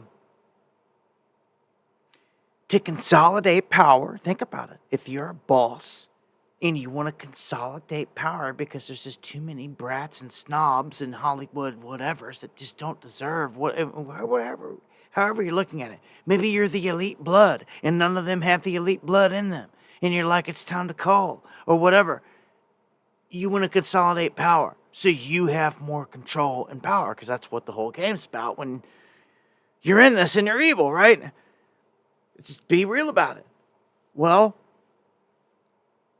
that's what you do. You start to take people out. You start pulling their cards. And what you first do is you ask for fresh sacrifice. This begins with, if the establishment calls you up and they're like, we need you to come to Kamala's concert and we need you to do this for Kamala, or, you know what I'm saying? You do it. Just as Taylor Swift would do, or whoever would do, just as Beyonce would do, just as J-Lo would do. You know what I'm saying? You do what they ask. Immediately. Well, I think she was crying up there. J-Lo freaked out. I'm telling you. It's obvious with her. She's going down. It's never been so obvious in history when you look at it with someone that's about to be busted. That you've got him going down for all this, everything that we know. She was with him at the height of all this stuff, of making the band and all that crap, at the height of all of his fame and all that stuff. Oh, yeah. All the big stars involved that are connected.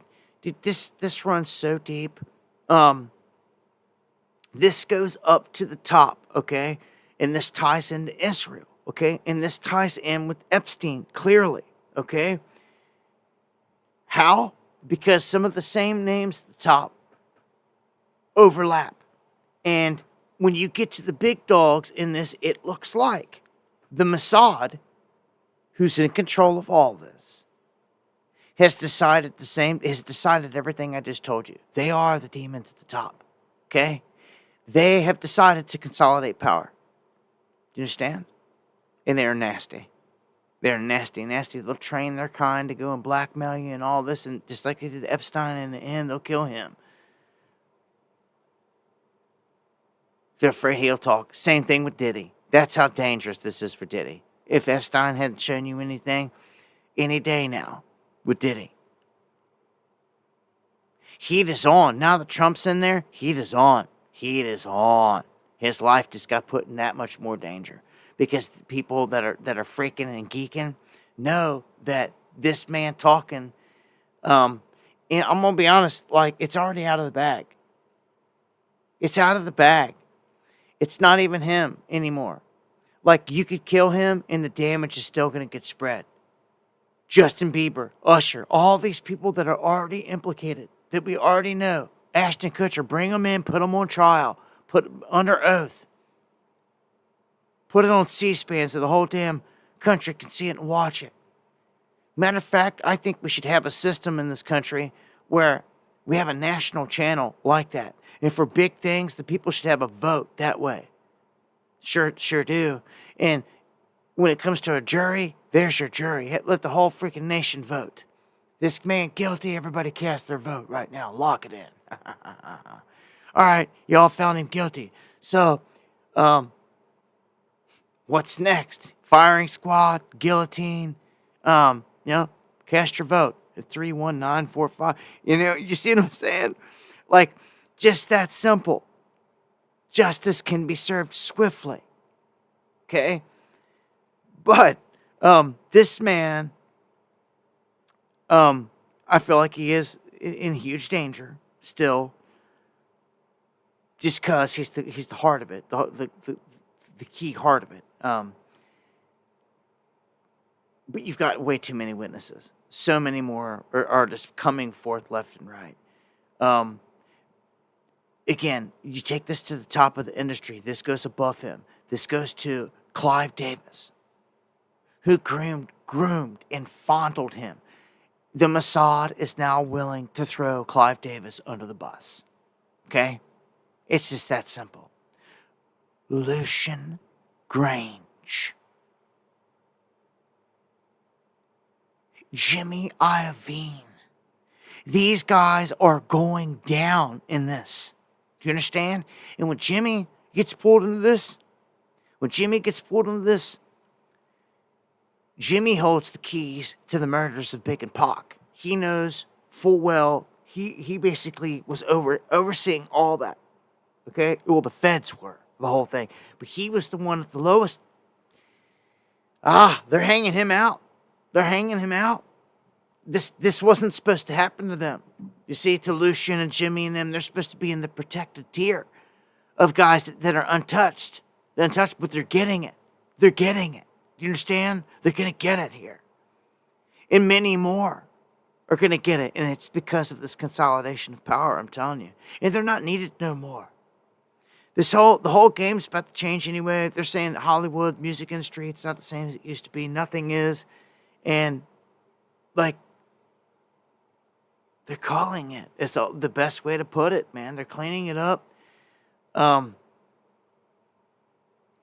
what's happening here. You're watching that higher up echelon take out this a whole freaking tier of power players. They're taking the whole freaking shelf out. They sure are. With this one. Remember, until Big and Pac get justice in their murders, man, this will never be done with Diddy. I don't care if they give him 50 life sentences over all this other crap. No. Not over sexual orgies and this and that. They're still going to have to prove all this underage stuff, which I don't know if any of that's going to catch him a death penalty. But, dude, for being involved in the murders of many people, and then you look back now, Black Rob, Craig Mack, Kim Porter, on and on, man. And the feds, just all of them do this. They all hang the blame on somebody at a lower rung or take them out. They're going to try to pin all this crap on Diddy, I'm sure, before they let a Fed take any charge. Notice a Fed's not mentioned in none of this. Notice a Fed will not take a charge. They will hang someone all the way up to Lucian Grange. They sure will. Before a single Fed in their department gets pulled into this. But no, they were there watching the night Biggie was murdered, and they filmed every bit of it.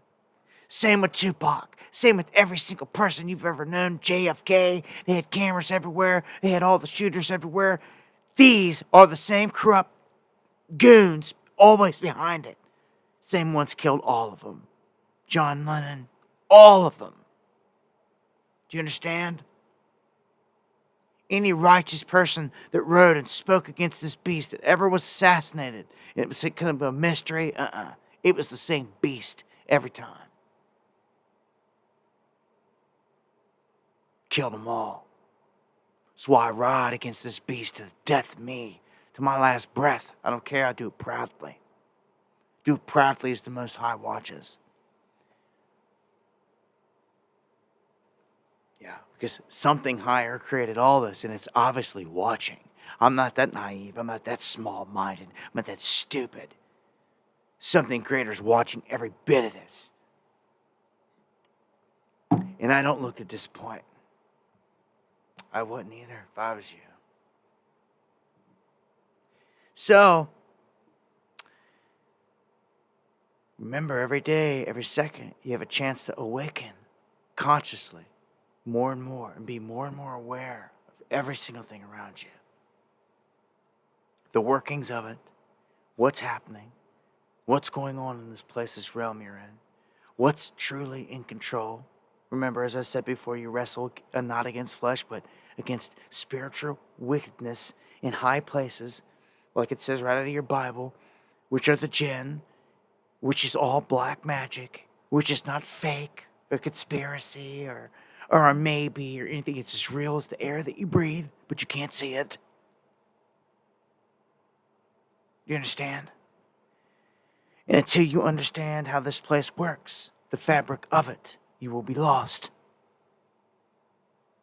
I repeat, until you understand how this place works, you will be lost every day till you grow old and die. If you want to understand and gain knowledge in this life before you check out, and the most of it, make the most of it. Be open-minded, not small-minded. You realize you're part of something greater here. Make the most of it, man. Anyhow, the Biden coup 2.0, you may see here. A lot of political stuff here, and I'm definitely going past the top of the hour here with a handful, quite a handful here of other stories, probably going on for at least, I don't know. I'm just going on. We're pushing on here. On this 11/11, definitely going to take it past 11/11. And a much love to everybody out there. God bless. Thank you for joining me here. Tacos in the house, I see. Much love to everybody out there. Hope you're having a good night. This crazy world we're in. Yes, they are calling for Joe Biden to step down and for Kamala to become the 47th president of the United States. This is just one guy. It's an option. We've talked about this before. We knew that this was an option. It's just nuts. We've gone through this whole election, and it's still an option. That's the crazy part. Is we've gone through this whole election, and you thought this whole thing was over, but no. Installing her is still an option. Oh crap! We're still not out of the woods yet. I told you. There's still a lot of crazy things they can do, and why would they not? Why would they not? It's what they want to do. Well, in terms of this, I'm not so sure it's going to happen. And thank you, It's Gates, for the super chat. That is appreciated to the fullest. Any support is. Much love to all you guys. Babylonian Confucian, you just wait till the next live stream. Because I ain't got time here tonight. But I'm going to make sure on the next live stream, we're going to talk about these fallen ones. We're going to talk about Babylon. We're going to talk about the Anunnaki. We're going to talk about the red-headed giants. We're going to talk about the truth of all this and what it is, how it all connects to all of it, to what's really going on here. It's on who they're really worshiping, who's really here hiding, giving them the power that they have. We know the truth. It's time everybody gets hip to it. Who's running the show? Anyhow, I hope that this doesn't happen. They don't pull some crap. Anytime, I'm going to be honest, Biden has just got to slip and fall the wrong way in its curtains. I'm surprised it hasn't happened already. All he's got to do is take a bad tumble or something they say has incapacitated him, or he's a KO punch, he's done. He's down for the count. He's not getting back up after this one. No, she's gonna have to step in and fill his shoes in. That's the only type of a scenario here where I could see it. If he's healthy, I don't see him stepping down just to give her a presidency. Although they're trying to talk a bunch of serious talk about it, but I think it's just a couple of these dudes, 15 minutes worth of fame here. What are you gonna do? I mean, you can do it. Anything that you could do under her, you can do under him here. Last minute is what makes no sense. It's just, I don't even think half the people or a lot of the people on board on that side, or with it.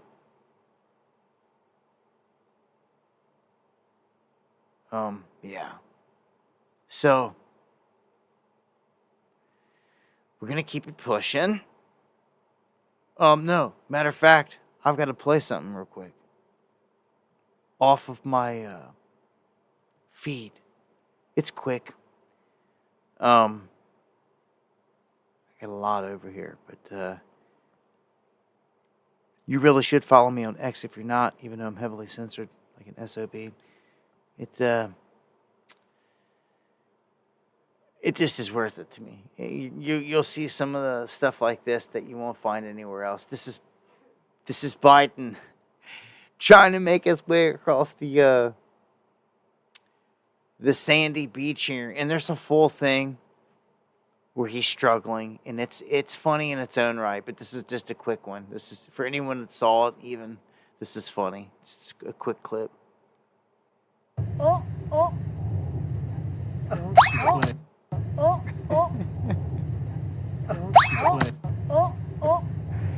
Yeah. So, turn off the sound there. Yeah, I thought it was funny. Just gone because that's where he was heading anyway. It was a wreck. This guy. It's bad. All right, now let's get to finally 2 hours later after the start of the show. One of the main headlines, of course, I got to go through and hit them all. But we just got to the Biden Coup 2.0. I started off with Starlink satellite explosion. We've hit a bunch of other stuff, but now Trump's national emergency. We're going to tear into this because I don't know, guys. You've got to be on point with everything. Now, I'm just going to play a small clip from somebody else here. This is big breaking emergency news. A national emergency is about to be declared, and Pentagon officials are holding top secret meetings to determine what they're going to do next in response to this national emergency that's about to be declared. So let's get into all the details. All right. Now, you hear what this guy's saying here. This is real deal. Now, you can go over to any news site right now, and you're going to see the same thing being talked about over there. Pretty much, especially the left-leaning ones. CNN, all them, they're all saying that the Pentagon had secret meetings, and it got leaked. Imagine that. And that they're talking about not going through with this and that and all this crap about Trump and trying to stifle what Trump's going to do here. Because Trump's putting his game plan out there, what he's going to do, obviously. You've got all these people freaking out. So this is what's going on. The Pentagon is basically saying, when have you ever in history ever heard of the Pentagon working against the sitting president or the incoming president to this degree? Ever. It's never been done. As long as I've been covering it, it's never been done like this. It is truly in an at-odds situation here. The way they have got it to, where it sits, with this whole thing with Trump. Which is you're going to have to keep your eyes peeled until he's inaugurated and in there the whole time. I feel like it's just ripe for craziness to happen. So, Trump says he is declaring a national emergency on day one. And that they are going to send out strike teams across this country. And this sounds... Now listen, You wonder why the left was tripping and why some of the left was freaked out and geeked out and crying and saying they're going to leave the country and this and that. We laugh at a lot of it, right? Because you looked at the last administration, it wasn't nothing scary like that. But let me tell you something. With a Donald Trump with unprecedented power to push through whatever he wants at this point, like a dictator, just put like full-fledged. Like no one can really stop him at this point. Even the Supreme Court is majority conservative. They just did a full sweep like you've never seen anything like it in history. What he says will go. Do you understand? It's like cans, the gavel comes down. He says something, it goes. He writes your name on a piece of paper, you're gone. You understand? It's like that. That's the power. Okay? Now, let's just get it clear. It is that. The Democrats can't stop them anywhere. In the House or the Senate, on nothing. They control all three branches. That is as powerful as you can get in the way that this system is designed. Do you understand? As powerful as you can get. As muscled up, as flexed up as you can get. He is using his power and going to launch executive orders on day one. He just announced, let me go through each one here. Day one, he will begin these deportations, okay? These are more than just deportations. Strike teams are going to be going in and removing people, and this is my biggest warning to everyone. Okay? Clip this out of the segment as something that everyone needs to know and hear. There's about to be strike teams under this administration going across the country, and they are going to be targeting job sites. And going in and extracting these individuals. Because a majority of where they can find them are at these locations as they state. But, is it your job site? Are you a construction worker? Do you got some of these guys, illegals, floating around there? Okay? I remember back when I used to build houses and all, there used to have teams of Mexicans and all that were around. They were good workers. They were solid guys. Some were legit, some weren't. But, you know, that was then a different time in the situation. I know cats are coming in. Well, we know they're in here by over 10 million illegally. And thank you, happy 2024. To the fullest there. Never lets me want to thumb them up. There we go. Look. When I hear that anyone is sending strike teams across the country and they're going in targeting the workplace,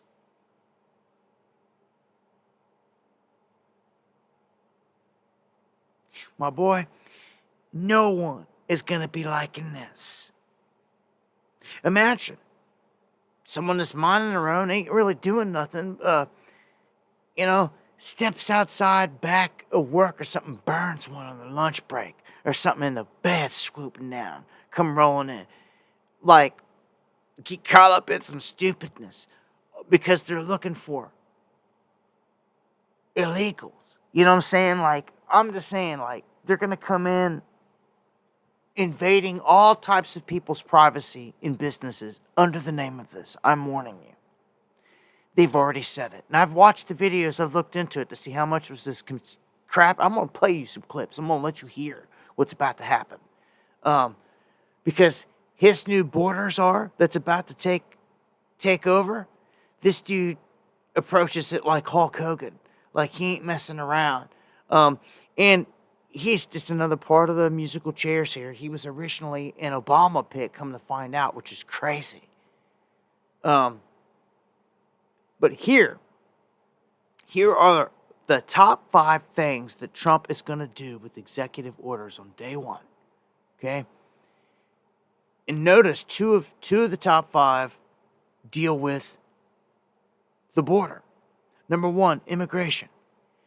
He's going to re-implement remain in Mexico, which means that the gates shut, everything gets shut down. They stay in there until they're fully processed. And if there's anyone that can come in here legally and legitimately, they'll be let in after they're processed. Okay? A lot of people thought that was good before. He stopped the catch and release that was going on, but when Biden got in, they did away with it, and they reinstated catch and release, which is what Obama started. It's ridiculous. That's treason. Anyone that had their hands on that and the order, it's treason. Like I said, currently, the current border czar should be pulled into court for treason, for letting known murderers come into this country. Her name is Kamala Harris. Take that to the bank. Okay, so first thing he's doing is immigration. Second thing is the wall, both pertaining to the border. Okay, so a full-on onslaught pertaining to that whole thing with a national emergency being declared. Day one, everything that goes on with the border and getting people out of here. That means teams are going to be put together or being put together right now to go everywhere across the country, anywhere, every city, every single sanctuary city is about to see full-scale raids in it all night long. Do you understand me? This is going to last all throughout the summer. This is going to be huge operations. And it's going to cost a lot of money. Just to estimate it, I think they said just to get 1 million people out, it's going to cost like billions. It's something stupid. But of course, with the illegals, it has to be done. Illegals, murderers, rapists, they have to be rounded up. They have to be kicked out. It has to be done. So number 3 on the list is pardons. He's going to fire Jack Smith and pardon the J6 offenders.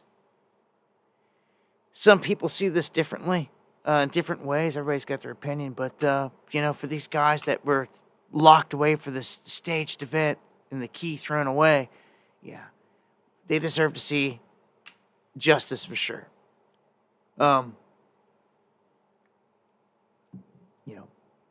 Guys that are in there facing 20-some years and never see their family again and probably going to die in there. Like Joe Biggs, that never did anything violent or anything like that. It's ridiculous. They should get out and they should be free. You remember this whole time, I'm not best friends with Joe Biggs, but somebody remind him when he's out, because he will breathe fresh air again. Just as Hoodie Ross did. We'll speak it into existence. Okay? He'll get out, somebody remind him, Dabu 7 sat out here this whole time, giving him props. It's speaking it into existence that he'll be free again. He will be free again. I wish I don't know one. No one deserves to get put in that cage and treated like that. Climate is going to be the 4th thing, and this is going to be huge. Do you understand? Huge. Sure is. Because he's going to do away with all the framework, the United Nations framework on climate change, which he tried to do before, but they reinstated underneath of the Biden regime. This means we don't play by none of their games, and this puts our country in a position how my state is. My state told the Biden regime, kick rocks. We're not playing your game. We're doing what we want with our natural resources. It's our God-given resources. Without them, people would have died over the winter, all this other stuff. We're not stopping our natural gas or our coal, basically. But still, a lot of places are shut down because of federal mandates and all this other stuff. Trump gets in here and says, doing away with all that. I done told you Duke Energy's talking about making coal great again. If this freaking happens, you will see a revival in the coal belt of this country that you never seen before. And all of a sudden, people that are living in houses that are falling apart, the gutters falling off of them in shambles, don't even have a gas station anymore on the old back roads because they're been torn apart because of an attack by design to make them that way. They will have life breathed back into them again. because coal will become worth something. They'll be allowed to sell it and actually make money again, which you should have been able to do this whole freaking time. But your federal government took that away from you. But if this is given back to you, you see, what's the difference? Climate. When China's the biggest buyer of it out there, no one's stopping selling it to them. We're still selling it to them. Our government's selling it to them. And they're burning it all day long and night long and never stopping. Uncommon, thank you for the super chats. The Satanic 764 child trafficking group arrested in Michigan. There's a plus. Thank you for the update, my brother.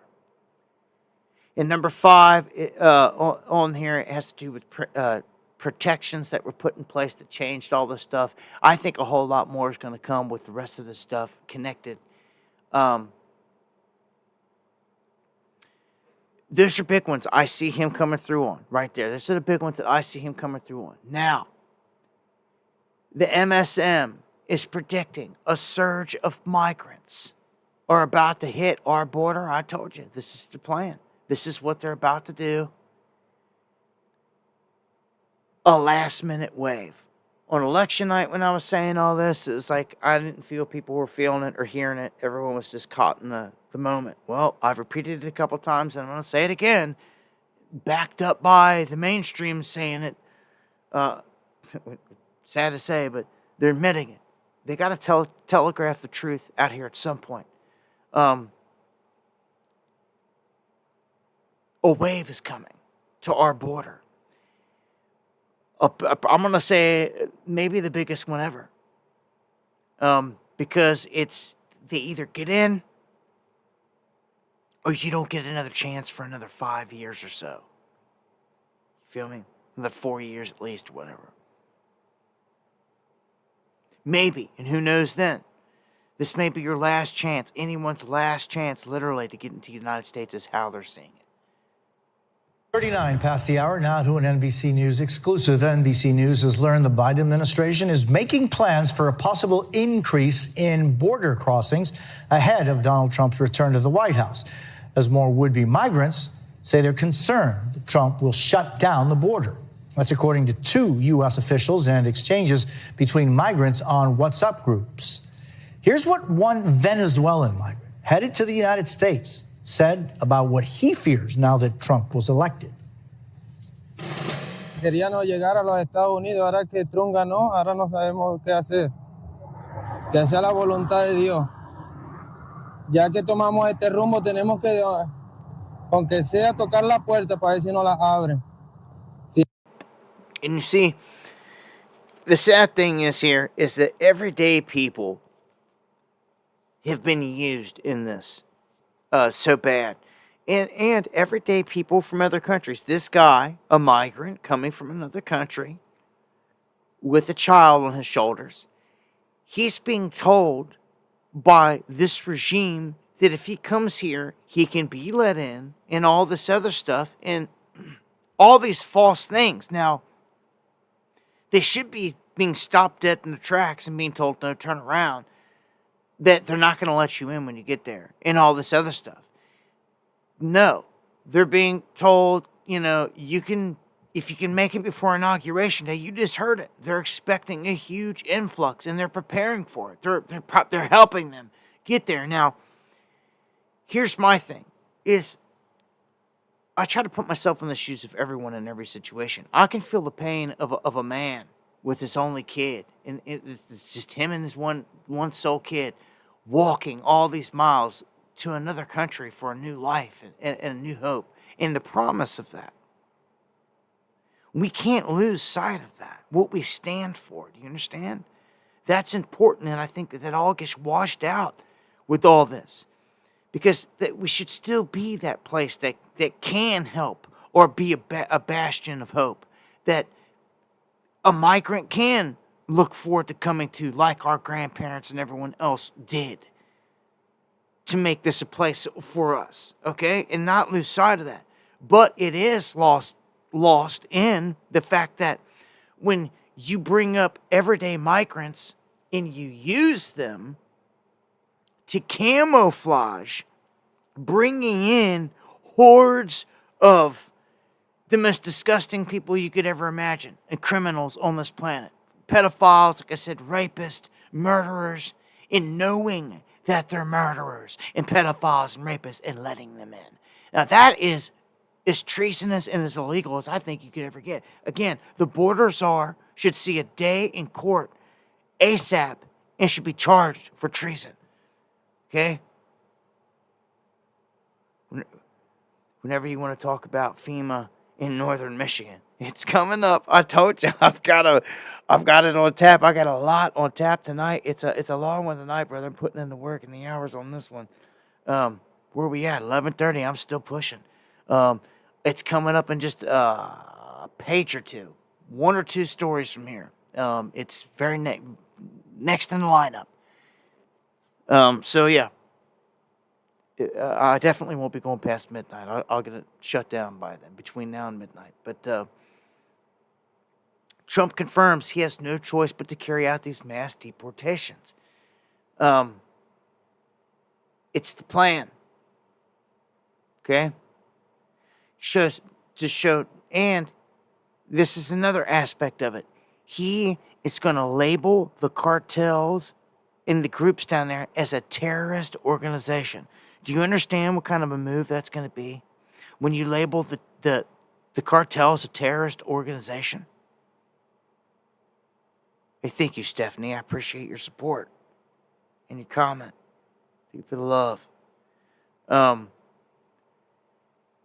When you tell the world, look, these groups down here are now terrorists, because they are shooting across the border openly. It's civilians at our border patrol that can't shoot back, like sitting ducks. It's ridiculous. It changes the game. When you allow our military to now start to engage them with Blackhawks and Apaches and everything else, the game starts to change. Brian says he lives in a town supposedly coming to. Okay, well, maybe you can give us some more updates and comments when I touch on it. I appreciate that. I appreciate the from the on the ground feedback. It's coming up in two away here, but this is important. I got to have all this lined up here together. It all ties in together. Let's listen to Trump real quick, and this is his threat and what he's doing. He's deploying all the military assets needed to do this, and he's going after them. I'm telling you, this is different. This is a different animal. There's going to be operations, I done told you, going across the country. Our country is being poisoned from within by the drugs and by all of the other crime that's taking place. The drug cartels are waging war in America, and it's now time for America to wage war on the cartels. In this war, Joe Biden has sided against the United States and with the cartels. They are making more money than they've ever made before, times 10. There's never been anything like it. They're major companies. They're bigger than even some of our biggest companies. Biden's open border policies are a deadly betrayal of our nation. When I am president, it will be the policy of the United States to take down the cartels, just as we took down ISIS and the ISIS caliphate, and just as, unlike the situation we're in today, we had a very strong border, the strongest border, in fact, in the history of our country, and drugs were at a low of 45 years. There's been nothing like what we did just 2 years ago. We will show no mercy on the cartels. Every day, drug traffickers are using the waters of our region to ship their lethal poisons to America, killing so many of our people and ruining families. In addition to restoring strong border security, I will deploy all necessary military assets, including the U.S. Navy, to impose the full naval embargo on the cartels. I did that before, and it worked. What we did was incredible. We will guarantee that the waters of the Western Hemisphere are not used to traffic illicit drugs to our country. Furthermore, I will order the Department of Defense to make appropriate use of special forces, cyber warfare, and other overt and covert actions to inflict maximum damage on cartel leadership, infrastructure, and operations. That's I a will war. designate the major cartels as foreign terrorist organizations. We will sever their access to global financial systems. I will also work to forge an unprecedented partnership with neighboring governments in our region, just like I did in Mexico. And remember, in Mexico alone, an estimated 100,000 civilians have been tragically murdered or gone missing at the hands of these cartels. The Mexican government, run by a very fine man, the president, is really working hard, but it's not working out. These cartels are vicious and they're violent, and they have Mexico for now stymied. Well, we have to help Mexico, and we have to stymie the cartels. Either we will get the full cooperation of other governments to stop this menace, or we will expose every bribe, every kickback, every payoff, and every bit of corruption that is allowing the cartels to preserve their brutal reign. And it is... That sounds like some blackmail. Indeed brutal. Finally, as I have said before, I will ask Congress to pass legislation ensuring that drug smugglers and human traffickers receive the death penalty. The drug cartels and their allies in the Biden administration have the blood of countless millions on their hands. Millions and millions of families and people are being destroyed. When I'm back in the White House, the drug kingpins and vicious traffickers will never sleep soundly again. We did it once, and we did it better than anybody else. There's never been a better border than we had just 2 years ago. It was... Okay, now, I'm going to say right here that I always got to look at this down multiple avenues here. This man that didn't wage any wars last time or start any new wars is going to war with Iran as soon as he gets in there because they're trying to kill him. And this man is going to war with the cartels in Mexico. And he's sending strike teams across this country to round people up.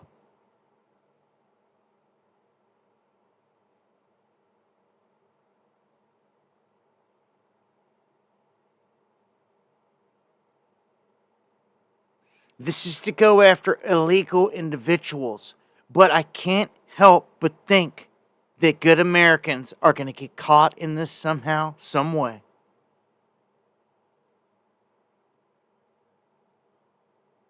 And that's my warning to you.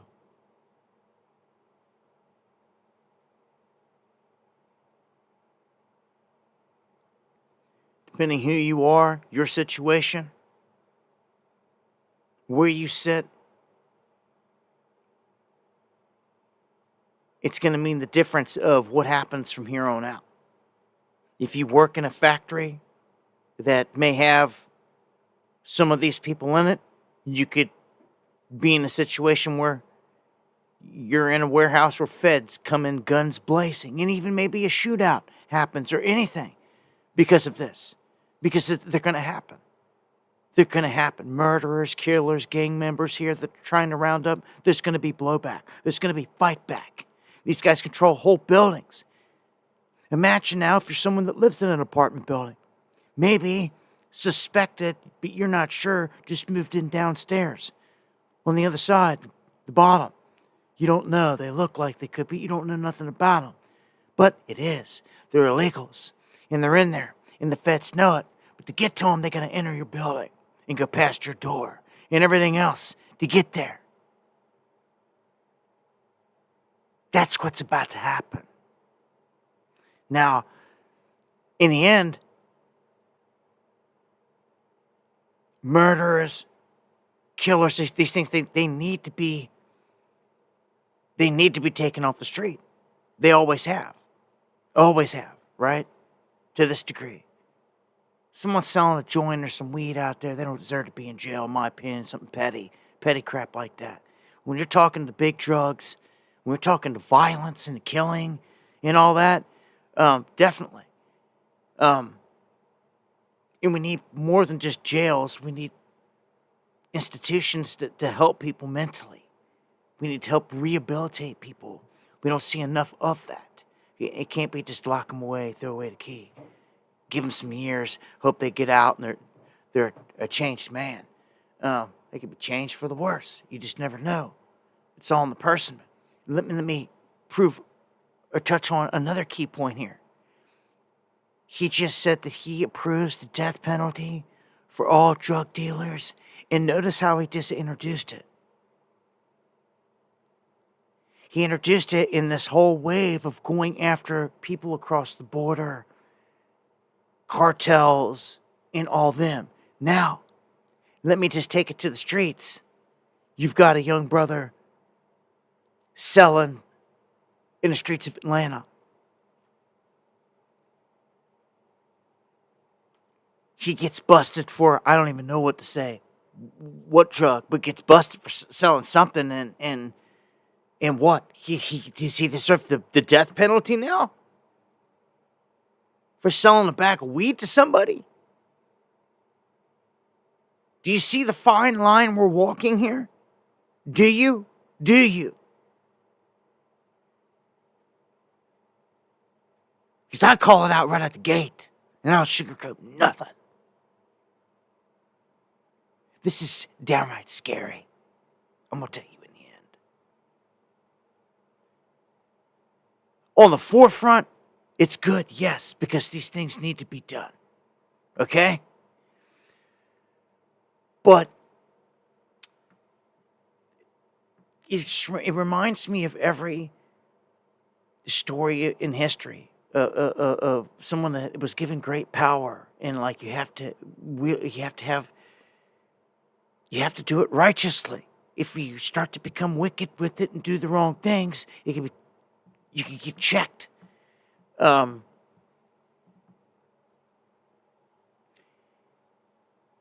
Just saying, this power, if it was to be wielded, since no one's saying a word, he just pushes it in.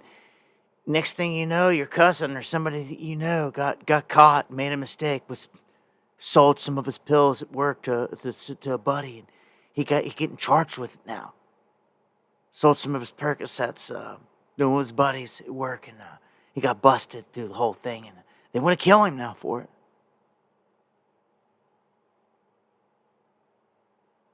Sound crazy? Well, no, that's exactly what he just said. If you need me to interpret it for you again, I can do it again. I'll paint another picture if you want me to. That's what he just said. So it's very murky water. Okay? When it comes to, I don't care, Peter's Warhead's vids, you said weed is evil. That's your opinion, and that's fine to have that opinion. It's not worth somebody getting killed for, you get me? Say, oh, weed's evil, so let them die. Like, dude, no one should be getting a death penalty at lower levels is my concern here. Yes, someone pushing fentanyl and murdering people and all that, I get it. That's fine and dandy. Yeah, but I'm looking at the other side because you have to. You know? I'm just saying, look, you better pay attention to what this dude's doing. Saying, oh, anyone that gets caught selling drugs is going to get killed. And we're sending strike teams across the country. They're coming. Matter of fact, I'm going to let the border czar tell you what's coming. As the president said on stage many times, which I agree with 100%, it's going to be the same it was during the first administration, which is just a hell of a lot more of them because 10 million people have entered this country illegally under the Biden administration, or they actually let into this country, even though it's violation of federal law, what they've been doing, the abuse of the parole authority. But look, I've been clear, President Trump's been clear. Public safety threats and national security threats will be the priority because they have to be. They pose the most danger to this country. So we're going to prioritize those groups, those who always have final orders, those that had due process at great taxpayer expense, and the federal judge says you must go home, and they didn't. They became a fugitive. So, and as part of worksite operations have to happen. Here's why, Steve. Where do we find most victims of sex trafficking and forced labor trafficking? At work sites. And the Biden administration shut down work sites.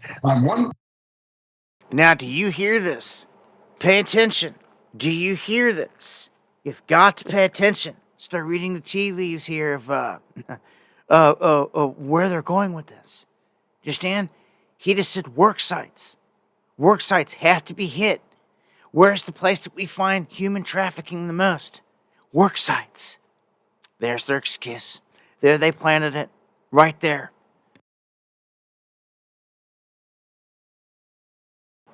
Work sites. They're going to be going all through work sites. Human trafficking? Do you think if the feds entered the building with their guns drawn, looking for human trafficking, that they're not going to check every single person in the building?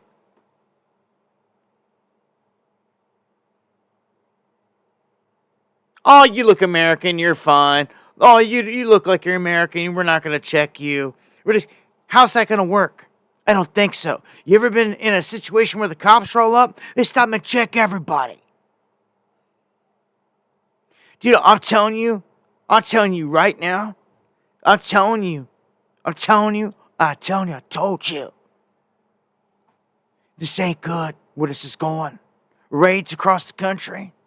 They're going to be going into businesses all over the place in the name of finding these people and legitimately finding some, but it's the people caught in the mix that's not going to be good.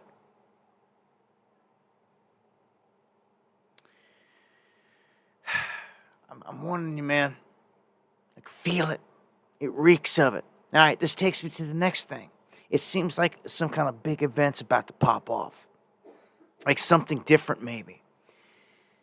This gets me to the Michigan thing. All of a sudden, FEMA is going to an abandoned Air Force base that has an airport in it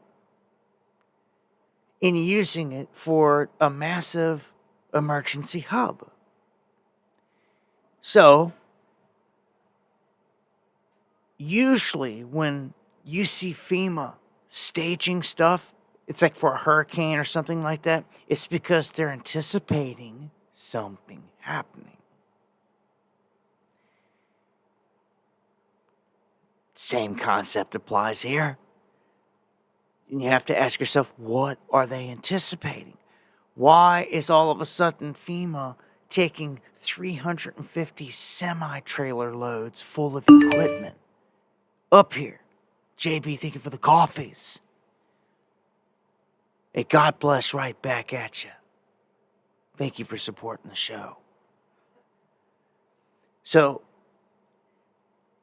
ask yourself, why is FEMA staging all this emergency equipment to prepare for 6 counties? As we had someone in the chat, Brian, earlier saying he's in an area where they're going to do this. Brother, if you can get video or pictures of any of the equipment up there in the site, please let me know. We'll share it right here. Dabu7@yahoo.com is the email to get it to me. But we had a town hall meeting exposed that they're bringing these loads in there. And then people are like, hold on. They're telling us not to freak out. But like every time they tell us not to freak out or anything like that, it's a sure sign that we should probably be freaking out about something. They say they're doing this to prepare for emergency situations. Wonder what that could be. Now, this reminds me that the border, the northern border also, has been a huge spot where people have been pouring in. Not just the southern border, but the northern border. Some of you even listening, they have property there, have emailed me and told me you find IDs on the property from all these illegals that come across your property and ditch them. And I've heard it time and time again. It's a pattern, and I hear it solely coming from the northern border people. Vermont's, Maine's, bordering Canada up there. Those people, no one bordering Mexico. I don't hear from them. I'm sure it happens in there too. Matter of fact, I've seen in some videos that they find everything down there, including them too. But I'm telling you, this operation is a double border thing. It's not just the southern border. It's a dual border thing. The whole thing with fentanyl and the Chinese. What did they just take down? They took down TD Bank inside of Toronto. It was huge. It was absolutely huge. Why'd they take it down? They took it down because they were money laundering. Who was money laundering? And what? The Chinese were money laundering fentanyl money.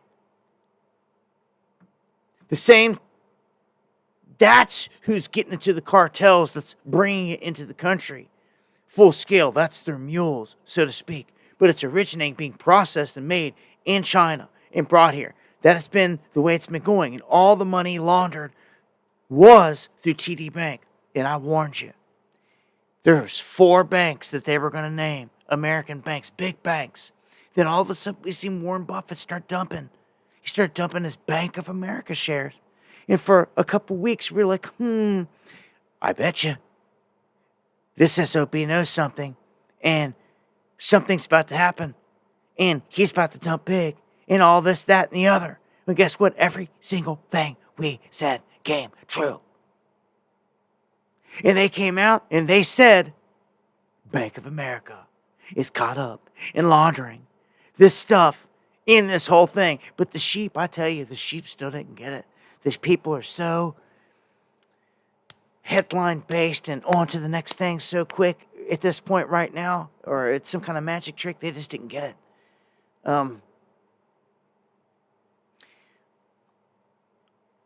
I don't know. Something's about to happen. I feel like a war is about to break out, like right here. Like it's about to begin here. It's going to be initiated by this. It's no longer going to be like this, them sitting at the border. It's going to be cross-border, back and forth. And our border is going to be a full-blown war zone. And they're going to hit other cities. They're going to hit other cities across the border, like El Paso's, whatever. I hate to say that, but, Tucson's. Those are the closer cities I can think of, the first places they would hit.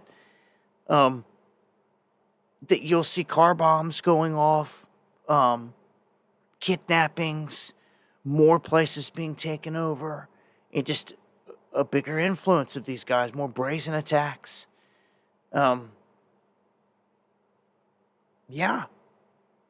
I mean, Trump's going to break up the whole thing if they don't do something. Is how they're saying it. And he will. This move will. My problem with it is the way it always is. Who always is the main target, but not really, in all these wars? Everyday people, right? Everyday Russians, everyday Ukrainians. Ukrainians are running for their lives, but they're just getting mauled. And they're just getting sent to the battlefield, just get mauled. Cannon fodder. That is the problem. It's the people that get caught in the mix of all this. That is the biggest warning sign that keeps striking me. To all of you about this. There's not much change other than our projects are moving along. Next would be the report, the airport report. That would be me. The airport was just notified that FEMA has chosen the airport facility as a stationing hub for emergency services through FEMA. They will be serving 6 counties in this area, and they will be bringing in some 350 semi-trailers with equipment to park on the base. So if you see a lot of trucks coming into the base, that's what it is. It's nothing to get scared about. They're staging for emergency situations in any of these 6 counties that FEMA takes care of. And Mr. Freeman is in the House. And I would say that was the main part of what he says there. And I'm going to tell you, you don't do that. You just don't do it. Like, you just don't spend the money and move the resources and do all the stuff. And you just don't do it unless you're preparing for something specific. I've seen it way too much, way too often. It's just common sense. You don't send supplies out into nowhere for no reason. this is most of the time indicative of them knowing something's about to happen. That's all we can chalk it up to be. So, what do they know?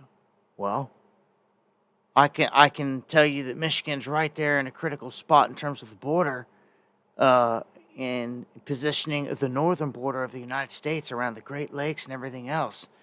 I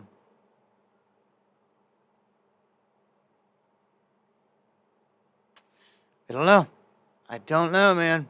I don't have a crystal ball, but I wanted you to hear some of these things, man, to see how real all this is. Oh yeah, and yeah, the thing with Trump and Putin, they said that Putin came out and called him, and and Trump got a congratulations from Putin and all this. I'm sure you guys may have seen or heard about this out there some point or another. It was a lie. It wasn't true. The Washington Post made it up.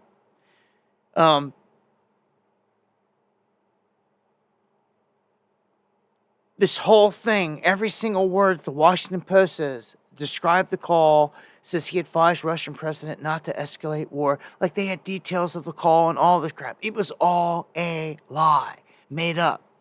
Here's the Kremlin putting out an official statement. Their spokesdude here says that Kremlin says reports that Trump spoke to Putin are pure fiction, that it did not happen. It didn't happen. And they point the finger back at WAPO, the Washington Post that wrote this. It's where it all tracks back to in their paywall. Making lies up. But how many people took it and believed it? Oh, Putin and Trump are tight. They're cool. They won't believe all this garbage or anything else anyone else wants to say. I don't know. I just don't like WAPO, and we've caught them do this a ton of different times.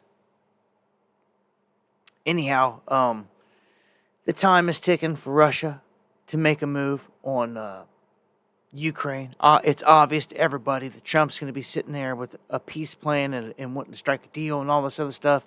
So, whatever Russia's going to do, like any big last-minute or full-scale things that are going to happen with this war, will happen in this 2-month window. If there's any other places that they want to take over and say this is part of Russia, it happened in this window. You could see talks spark, though. It depends. They realize Trump's the man coming in. A lot of the world realizes this, and he's got an influence. A lot of different world leaders are looking at him thinking that he can do something big. Look, Erdogan of Turkey declares that Ukraine and the war can end easily with Trump in the White House. He just knows. He just knows how Trump operates. He obviously witnessed the whole last administration, and he just know. They just know. They know that he can do some things. He can pull some strings. Look at this. Trump can repair the damage that Biden dealt to the Indo-U.S. ties. So there's apparently a bunch of damage done between India and the United States during this whole regime that many people didn't realize. And all of a sudden they're saying immediately, Trump can mend it. Trump can fix all of it. So in terms of positives on the world stage, that's good. At this point, it'd be better to be friendly and an ally with India by far. Especially when you get ready to go to dang World War III with Russia and China. Taiwan receives its first batch of HIMARS rockets from the United States, and this isn't good. This is China now looking at the United States as supplying weapons that can reach the homeland, the mainland, to Taiwan. So when they start getting hit, if you want to cut the head off a snake and stop them even making them, you're going to have to strike the United States. I told you this before. We're producing things here that could get us struck, and we even have Whiteman Air Force Base where all the bombers, the stealth bombers, take off from, and everyone knows it. It could get hit. because it's what's flying around the world and dropping the bunker busters that are hitting these bases deep underground. They hit the Houthis that are intended to hit any other spot from here that's nuclear deep underground. It's going to be from these stealth bombers or these hypersonic ones. These bases are subject to being hit, I'm telling you. Not to mention the Chinese are camped out right next to damn near all of them. This is a setup. This is a setup. Yeah, and that brings me to a close here on tonight. It's been a long one. But we got it in here before midnight. Wow. I want to thank everyone out there that joins me for these streams. Try to get in as much as possible. Here on this 11:11, we took it up to the horn. Here up right till midnight. I'm going to take us out of here on some exit music, give a few shout outs, and look to be back here on the next one, God willing. Say much love, God bless everybody out there. Shout outs to all my pure bloods.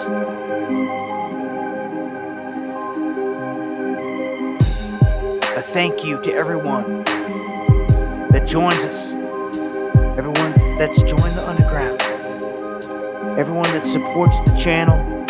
It's appreciated more than you know. The super chats, the coffees, best way to support the channel.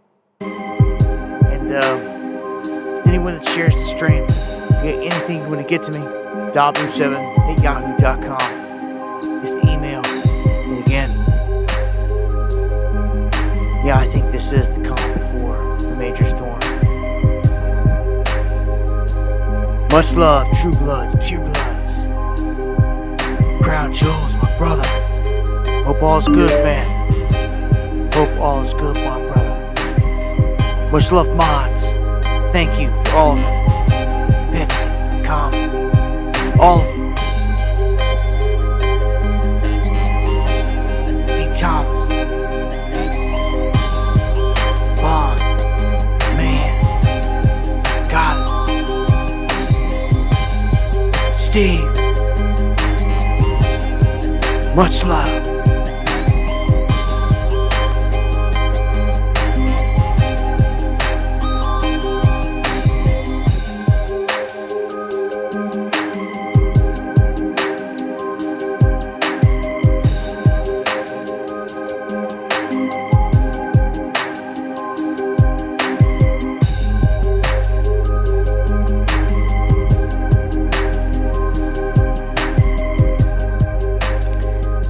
Much love, E. Fitz, Hoodie Ross, and the legendary Eon. Again, legendary with the support, man, and them coffees. Thank you again for the super chats. All the love. Dig it. Barbie. Real Check. Gabe. All-Star. Much love. Good night. God bless.